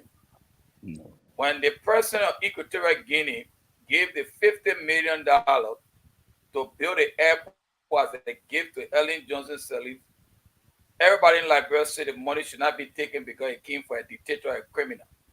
Liberian people today are benefiting from that airport, enjoying it. Where the money came from? It came from the president of Equatorial Guinea that we all consider to be a dictator, someone that has human rights abuses. The point I'm making here is we have to look for our national interests. What benefit Liberia? Stop making politics out of everything. The president-elect Joseph Yuma Bwanga identified with his people and he helped them. We're not, and I feel like I'm starting to feel like this is intentional now because we've already talked about that. We've already talked about that, Bishop Hagan. What is so political about asking the Unity Party government or the Liberian people, president they elect, to please tell us where you got the money from? What is so political? If you are using money on yourself, he used the money on the Liberian people. Then you talk about let guy explain again. No, not people. We're not asking our people. Do not use our people. What happened to people is terrible enough. Do not use them. Excuse me, Mr. Teb. Do not use them, sir. What happened to them is terrible enough. We don't need stolen money to be given to them or criminal money to be given to them. So do not use our people. When our people need to know, Joseph Bwanga needs to answer Yeke Koluba question. Where did he get that money? He said he was on a salary of a criminal, indicted criminal here in America, and he came to this country and identified with that convicted. Yes, convicted. Yeah, not indicted, but he already convicted. He's going to prison. And he came, the first place he went to go pay his allegiance was to that particular man because he know he's getting money from that place. Do you know how it looked for our country? Do you know the kind of look that he placed on our country when the pictures were passing around on social media when he's standing up with that man? Do you know how it plays? And you want to use our people that were just in fire or he identified with his people? We don't care. Liberians already identify with those people. A lot of Liberians, the ones in Liberia and the ones here in the diaspora, identify with them. $52,000 is chicken change to give to them. But the only thing we want to know where the money came from, and he needs to answer the Liberian people. He already constructing his house. We want to know where that money coming from. Look, listen. During Stanton's conviction in the court, during his conviction, they also use some of the same things they talk about. He was being very benevolent.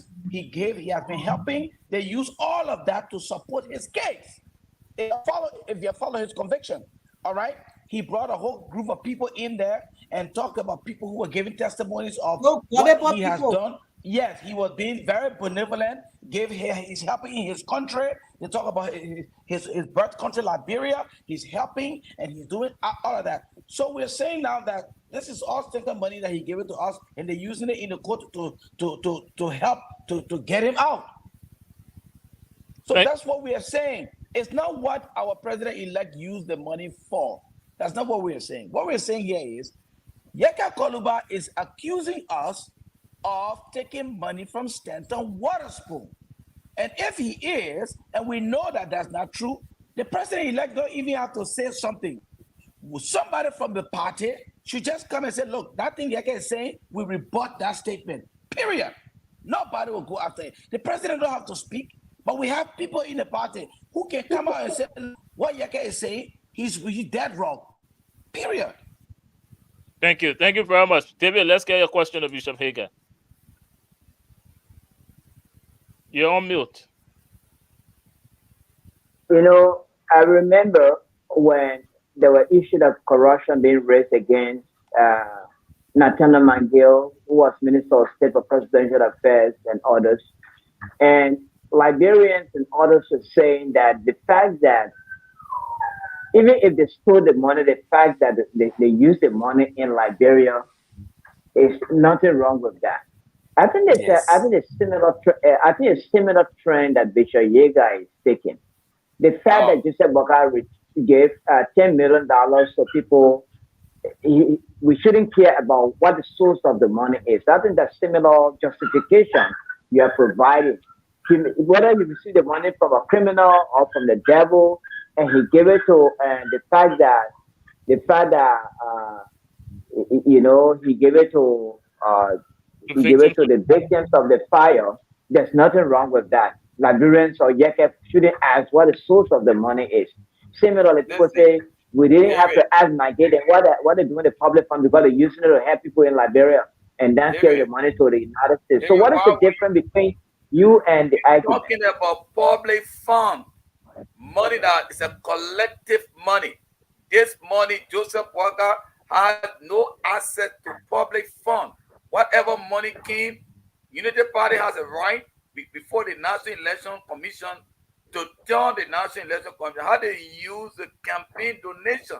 If the National Election Commission has a way of monitoring the political party, how they receive money, how much they receive, and how they use, in America, it's a law. Political party money that comes is being tracked by the National Election Commission in America. In Liberia, you can't ask a private entity, how do you get your money when you can't monitor it?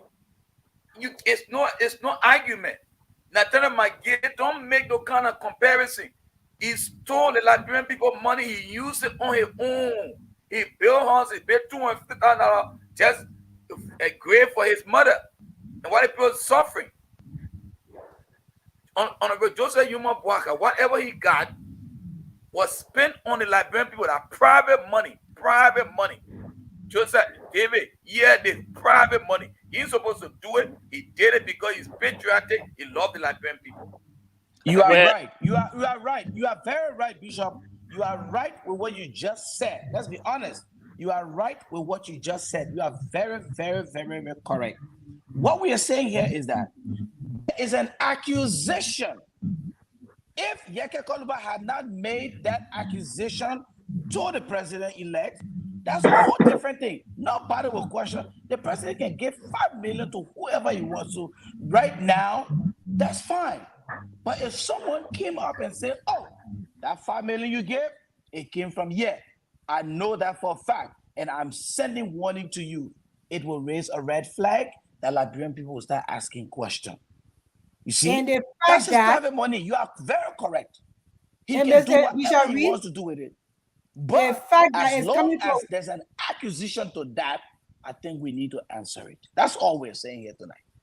and the fact that the accusation is coming from one of his allies, one of his greatest supporters, it means that there is smoke. When everywhere you see smoke, fire on it.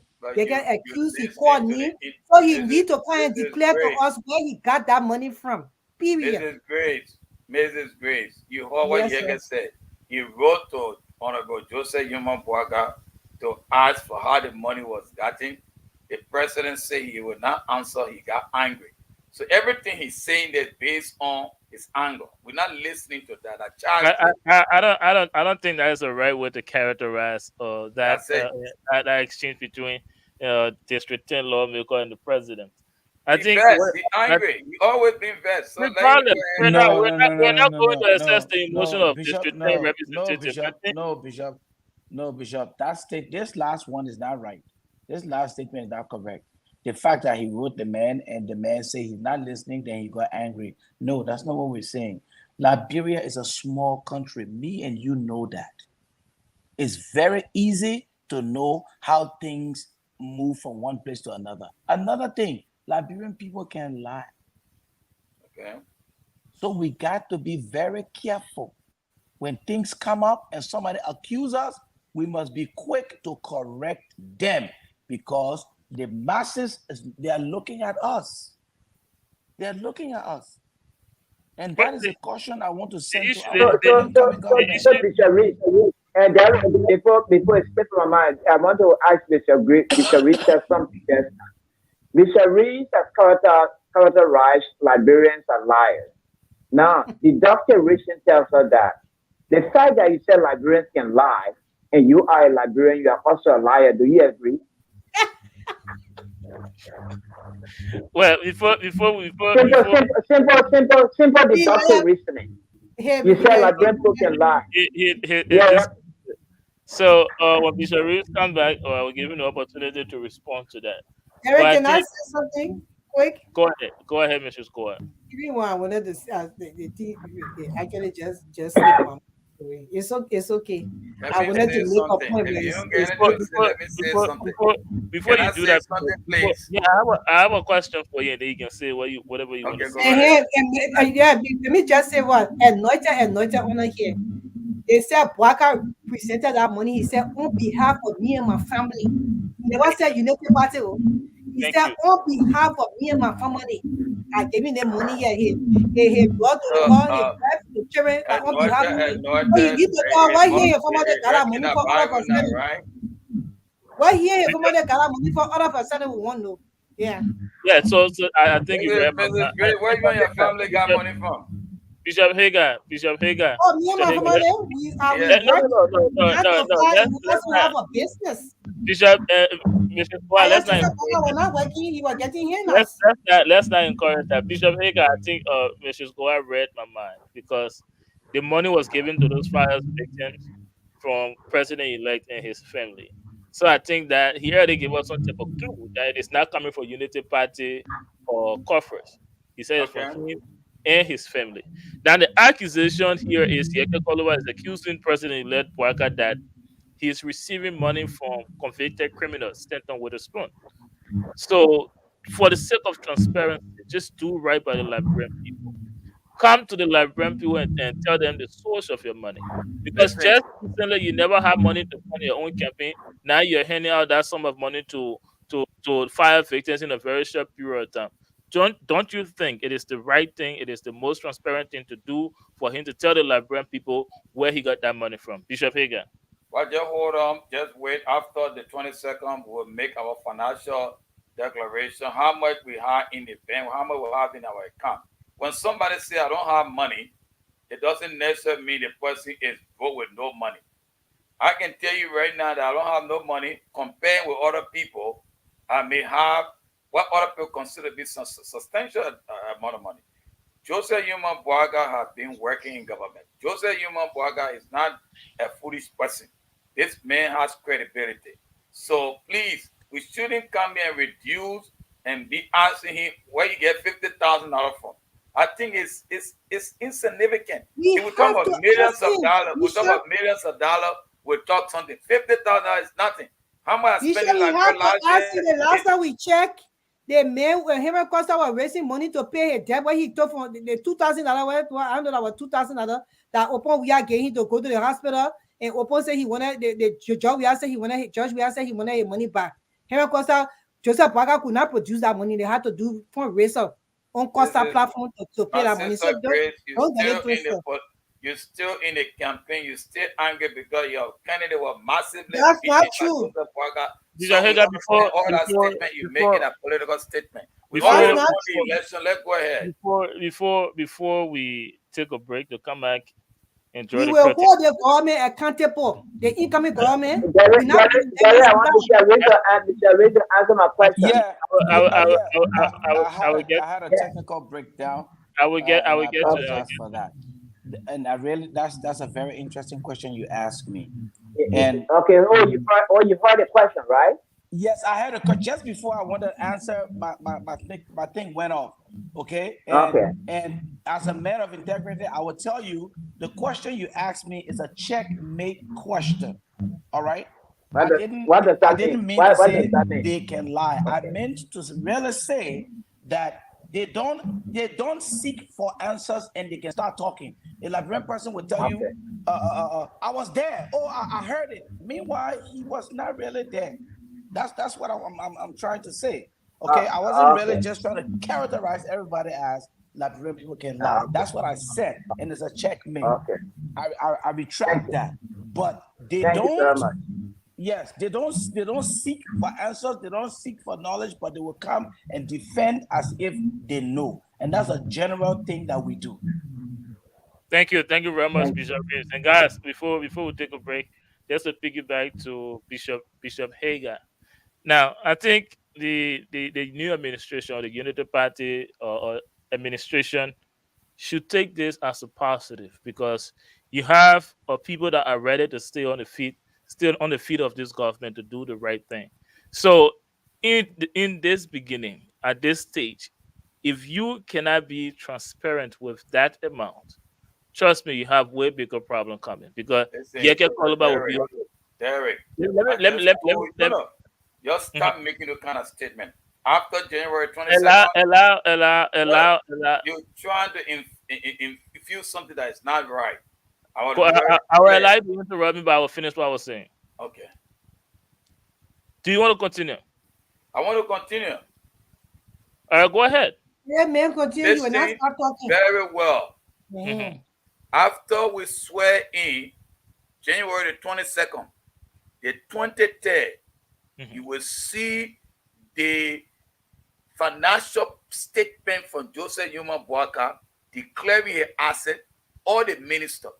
Based on that, you are a journalist. Verify what he had up to the time. And we're going to watch him based on that. Any other thing, how you use his private money before then, we don't have no baseline to measure.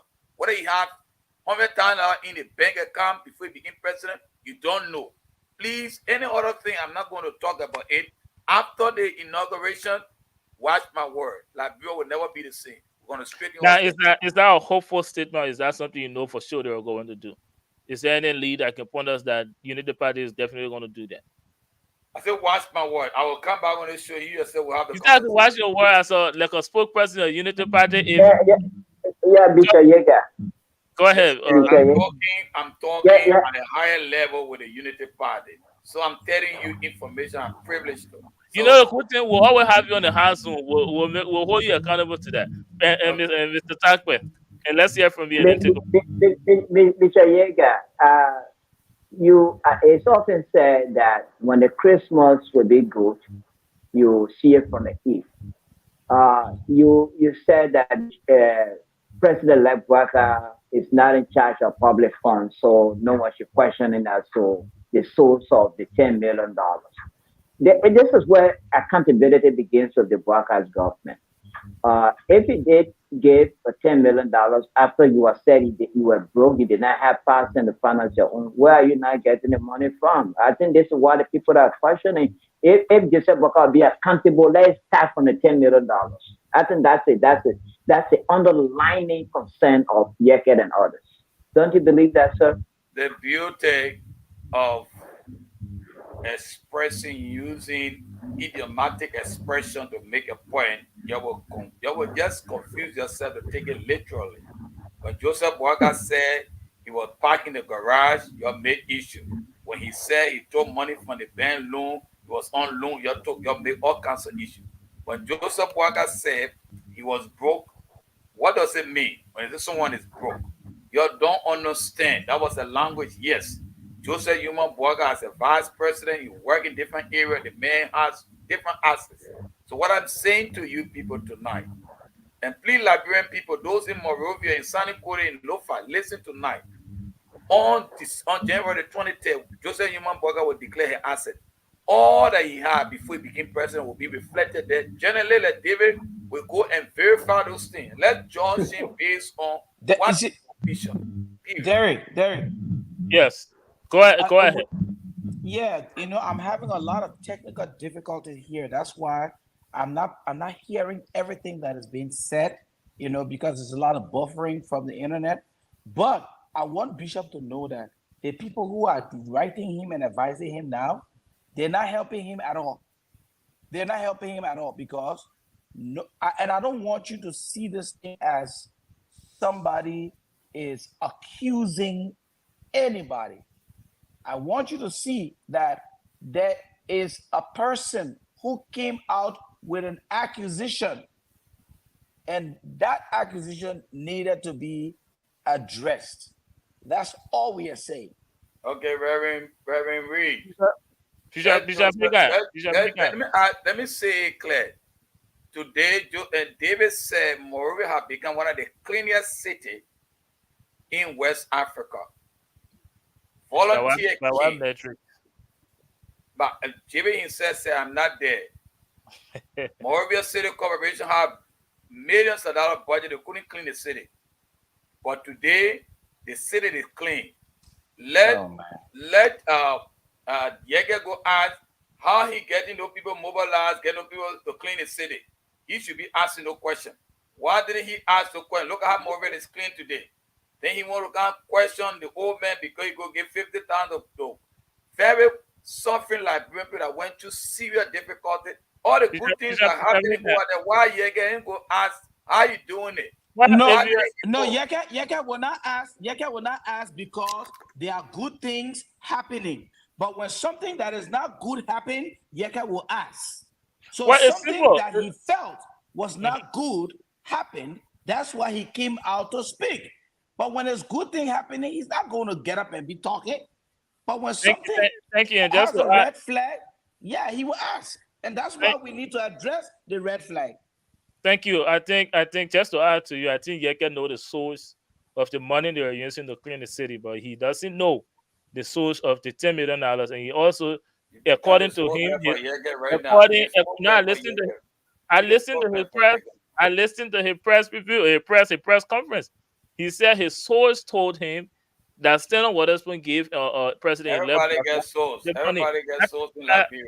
I think what we're trying to say here, Bishop Hagan. Again, actually, before I close, let me ask you this question. Or someone is making an argument that based on the president or the new administration not being as transparent as they should with the Liberian people at this stage, they're saying that we are getting a George Manor, we are 2.0. What do you say to that? We're getting George Manor, we are 2.0, part 2 of George. Whatever they want to say, we're not going to pay attention. Watch my word. We are ready to lead the Liberian people come January 22nd. Are you going to lead the Liberian people if you're not paying attention to the Liberian people? Listen, what attention to what Liberian people? But those are the women that is Liberian and making those arguments. Mr. Journalist, an private individual gave money to suffering Liberian people. That's why you want to make comparison here. A private individual gave his money to suffering Liberian people. We have to move on, guys. If you're watching us, this is the Liberia Radio and Television Network, proud to present episode 1, season 5 of the Hard Zone. As you listen, that was a very interesting exchange. But for now, let's take a break. When we come back, we will bring you our icebreaker round, and then after that, we will take our closing statement from our panelists and then draw the curtain to this episode. But for now, guys, I will see you right after the break.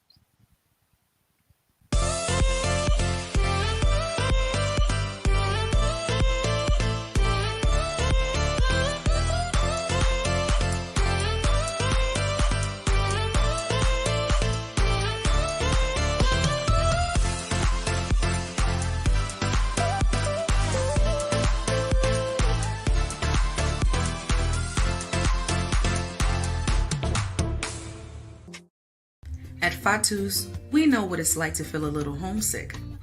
That's why we work hard to bring you the very best and freshest imported foods and supplies from home. With quality design African cloths, beauty supplies, and tasty African food items, you'll feel right at home. So what are you waiting for? Stop by Fatu's African International Market for all of your household and family needs. See you soon. Hey there. Many Liberians are members of social clubs, 501c NGOs, and school alumni. Many Liberians are trying to open their own 501c NGOs, home care agencies, and social clubs. Does your organization have a professional website? Does your web platform have the right wording and content to attract grants? Hopefully you're not running your organization only through social media. There's a more professional route.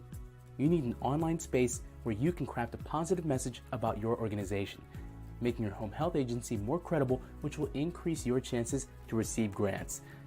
We'll build you a responsive platform for 501c organizations, healthcare agencies, and other types of organizations. We'll provide you with full website maintenance, membership sign-in, private charts, Facebook and WhatsApp integration, live video feed for all your meetings and special occasions, a dashboard for members to see all the activities, and email and text auto reminders for meetings. We'll build with donors and 501c in mind, and will help you solicit grants and automatic membership due collections. Building you this amazing platform will only be a membership fee of $19 a month. Call or email us now. Let's upgrade your website. home health agencies, and small businesses, you owe it to your company to project the best image possible, and we can make it happen. Visit www.tiamit.com or call 215-966-8679. Ask for Tommy.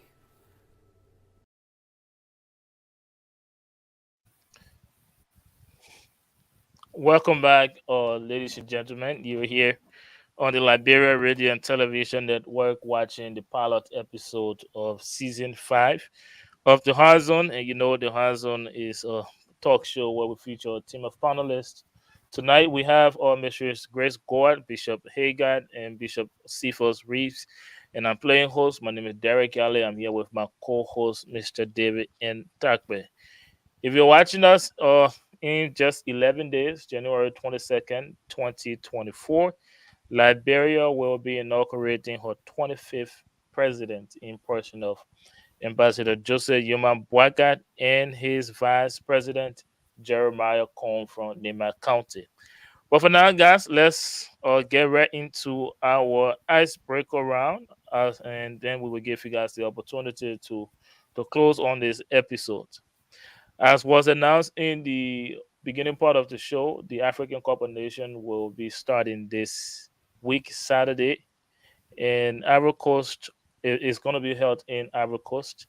And Ivory Coast, the host nation, will be taking on Guinea-Bissau. So our icebreaker round is surrounding that. And we know Liberia is in the tournament. But again, we would like to be asking you guys, who will you be riding for during this tournament? And what do you make of the African Cup of Nations? I'd like to start with my co-host, David, and then we'll go from there. David, who will you be supporting in the African Cup of Nations?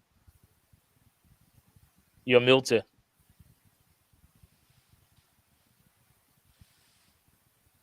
I will not support any of the countries. Thank you. Is there a reason for that? Because you were very No, strict. the reason is that the reason is that I'm a patriotic Liberian. I'm jealous that my country is not in the other side, and so the side of my country. Put us with Nigeria. No, I'm not interested in that. Those are the border countries that the border countries that the rebels tried to come and kill us here the last time. That's So I all. don't support it. All right, let's hear from you, Mr. Vega.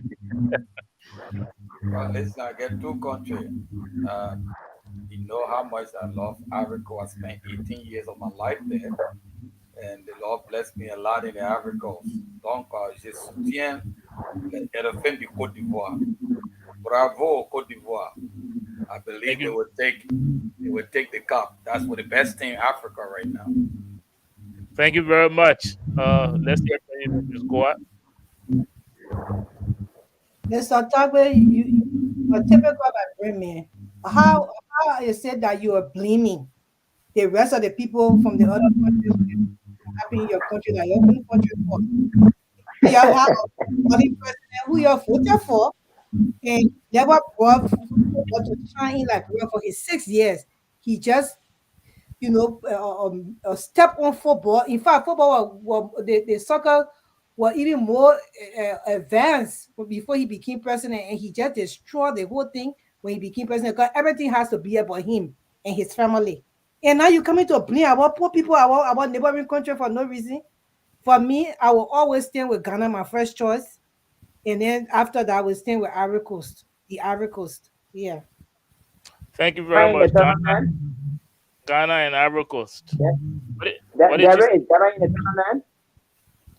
Yes, Ghana is there. Oh, but you want to change your answer now? Why didn't you tell me that, Derek? I support Ghana because I was born in Takra Day. So I support Ghana. I'm sorry, I didn't know Ghana. Are you now supporting that because you just learned that Ghana is in the tournament, or because why Mr. I just learned that Ghana is in the tournament. I didn't know first. I support Ghana because they where I was born in Takra Day. Okay, all right. Ghana for my co-host, Mr. Tagba. Let's hear from you, Mr. Reese. But before you say that, Mr. Squire, you got to sit down with my co-host now. You really meant to change your answer in less than 30 seconds.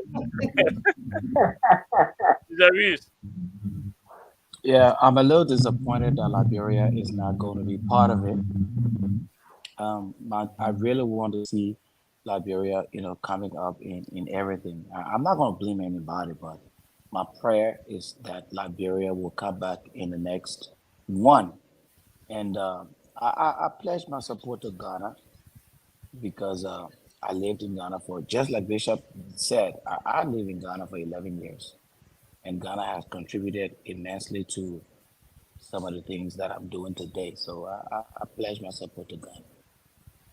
Thank you very much. And for me, well, realistically speaking, I think Senegal has a better chance of taking this. They are the defending champs, and they have well equipped squad. They have a this guy from he play in Saudi Arabia, Sadio But Mane. Derek, you say you think. With me, you are not sure. You say you think. I'm just So you looking are at not. I'm looking at the squad. If you ask me who I'm supporting, obviously it's going to be Ivory Coast. Ivory Coast is second home to me. My uncle right here, so I have most of my family still over there for a while, and I lived in Danande for I think 9 months. So I will be supporting Ivory Coast just to make that very clear. But I think Senegal has what it takes. Senegal and then Ghana after that to win this competition. But again, I'll put my support behind Ivory Coast. But that's it for the icebreaker round. Now let me give you guys the opportunity to close on this episode and episode one, season one. And to those of you watching us, this is the final part of the show where we give the panelists the opportunity to give you the summary speech or the closing remark on this episode. And I would like to start with you, Bishop Reeves, and then after I will take Bishop Hagar, and I will allow Mr. Scowa to go last right before our co-host. How many minutes? How many minutes do they have? How many minutes each panelist has? A minute and 30 seconds. Thank you for reminding me. A minute and 30 seconds, because we're out of time already. So a minute and So 30 can you seconds. put Let's start with you. can you put the minute on the screen so we can see it? Yes, Thank you. please. I will. Give me a couple of seconds. I see new administration coming, the account, the transparency and everything. It's just open tight. Yeah, yeah, yeah. You see this? Okay, so go ahead, hit it so we can start. Go right ahead. Thank you. I would just like to thank all of you for the opportunity to express my views. And I want you to know that the fact that we differ on opinions on this show does not make us enemy. It does not mean we're against the government or we want to work for the government. And no. We're not against the government. We're not against anybody. It's just that we need to be coherent. We need to have accountability, and we need to hold each other accountable. So I want to thank all of you. I want to thank you, Bishop. I want to thank you, Grace. I want to thank you, David and Derek and everybody else. I want to bless God for all of you, and let's continue to do our best on this show so that people can be informed, so that our country can move forward. I see Liberia will be a great nation. I believe that. Thank you. Thank you very much, Bishop Reeves. Now let's hear from you, Bishop Hagar, but let me restart the timer for you. Well, I want to thank all of you and to our Liberian people. I have a message clear from our president-elect. He's going to operate with transparency. He's going to operate with credibility. It is important for us to let our friend and brother Yeke Koluba know the campaign is over. We need to run the country.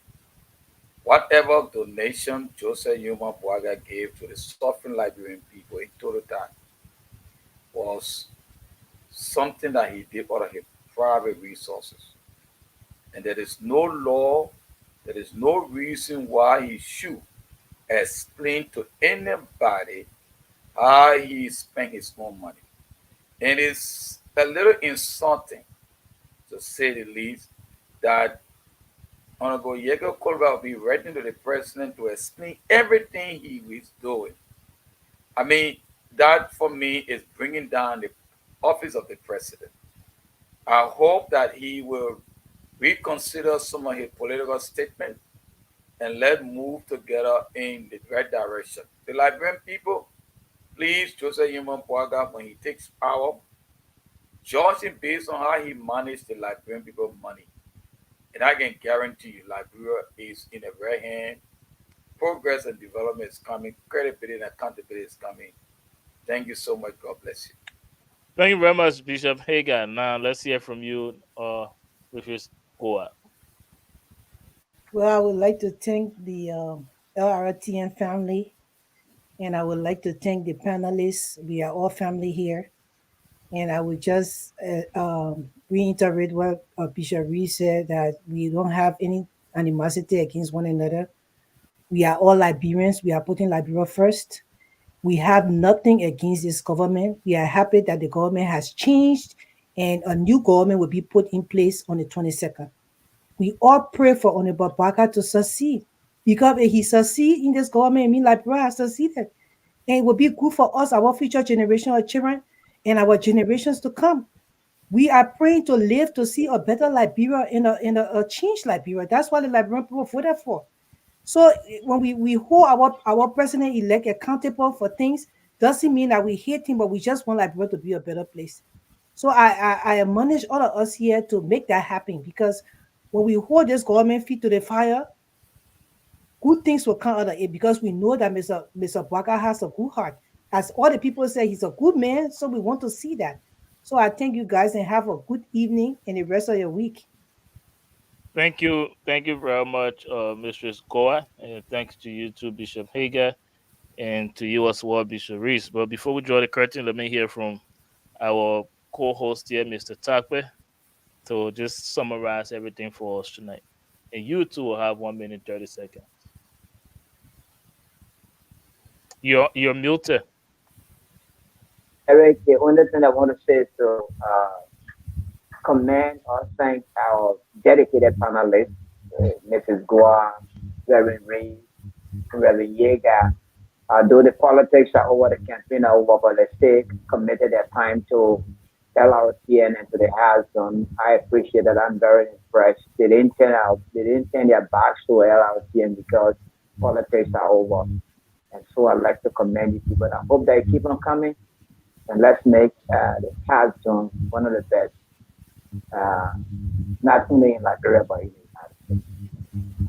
Thank you. I get a question for the LRTN people. Where are you getting your money from? And you're all over Liberia covering all the program. Where LRTN getting the money from? You have to follow the agenda. We give you the opportunity to give you a closing remark. I want to know where they're getting the money from. They all over Liberia. We are supporting LRTN. We are supporting. Listen, them. everywhere. You know what happened? We are supporting LRTN. We have all of you guys, David, all over. All all over the place. Where you getting data from? Where you getting from? I need to know. I just told you that we are supporting LRTN. Let me answer the question, Bishop Hagar. I want you to ask her that question after the inauguration. Then we'll answer the question. All right, because my sources told me. I don't want to talk my sources here. Please. I'm just saying. David, ask the question again after the inauguration. I will put everything. So Bishop Hagar, you don't want to listen to the fact that we are supporting LRTN? Okay, I will see it. No, because he hasn't made his contribution. Yeah, because you ignoring our answer, and you're still behind Derek. Yeah. I don't know what is a personal vendetta, but we need to. So, anyways, I think you and David already said it. Thanks to you guys for your commitment to the show.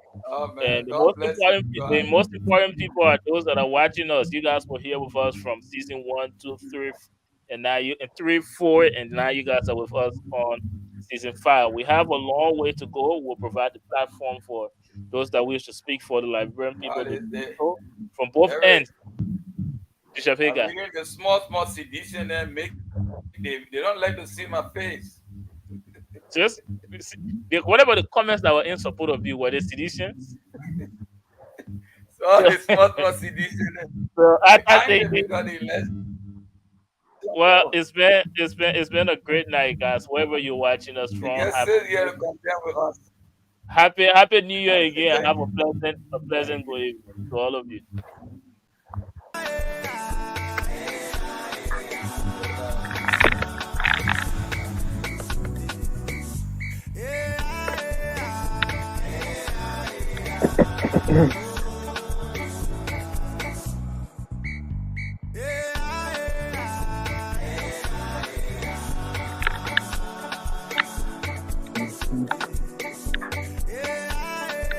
Now,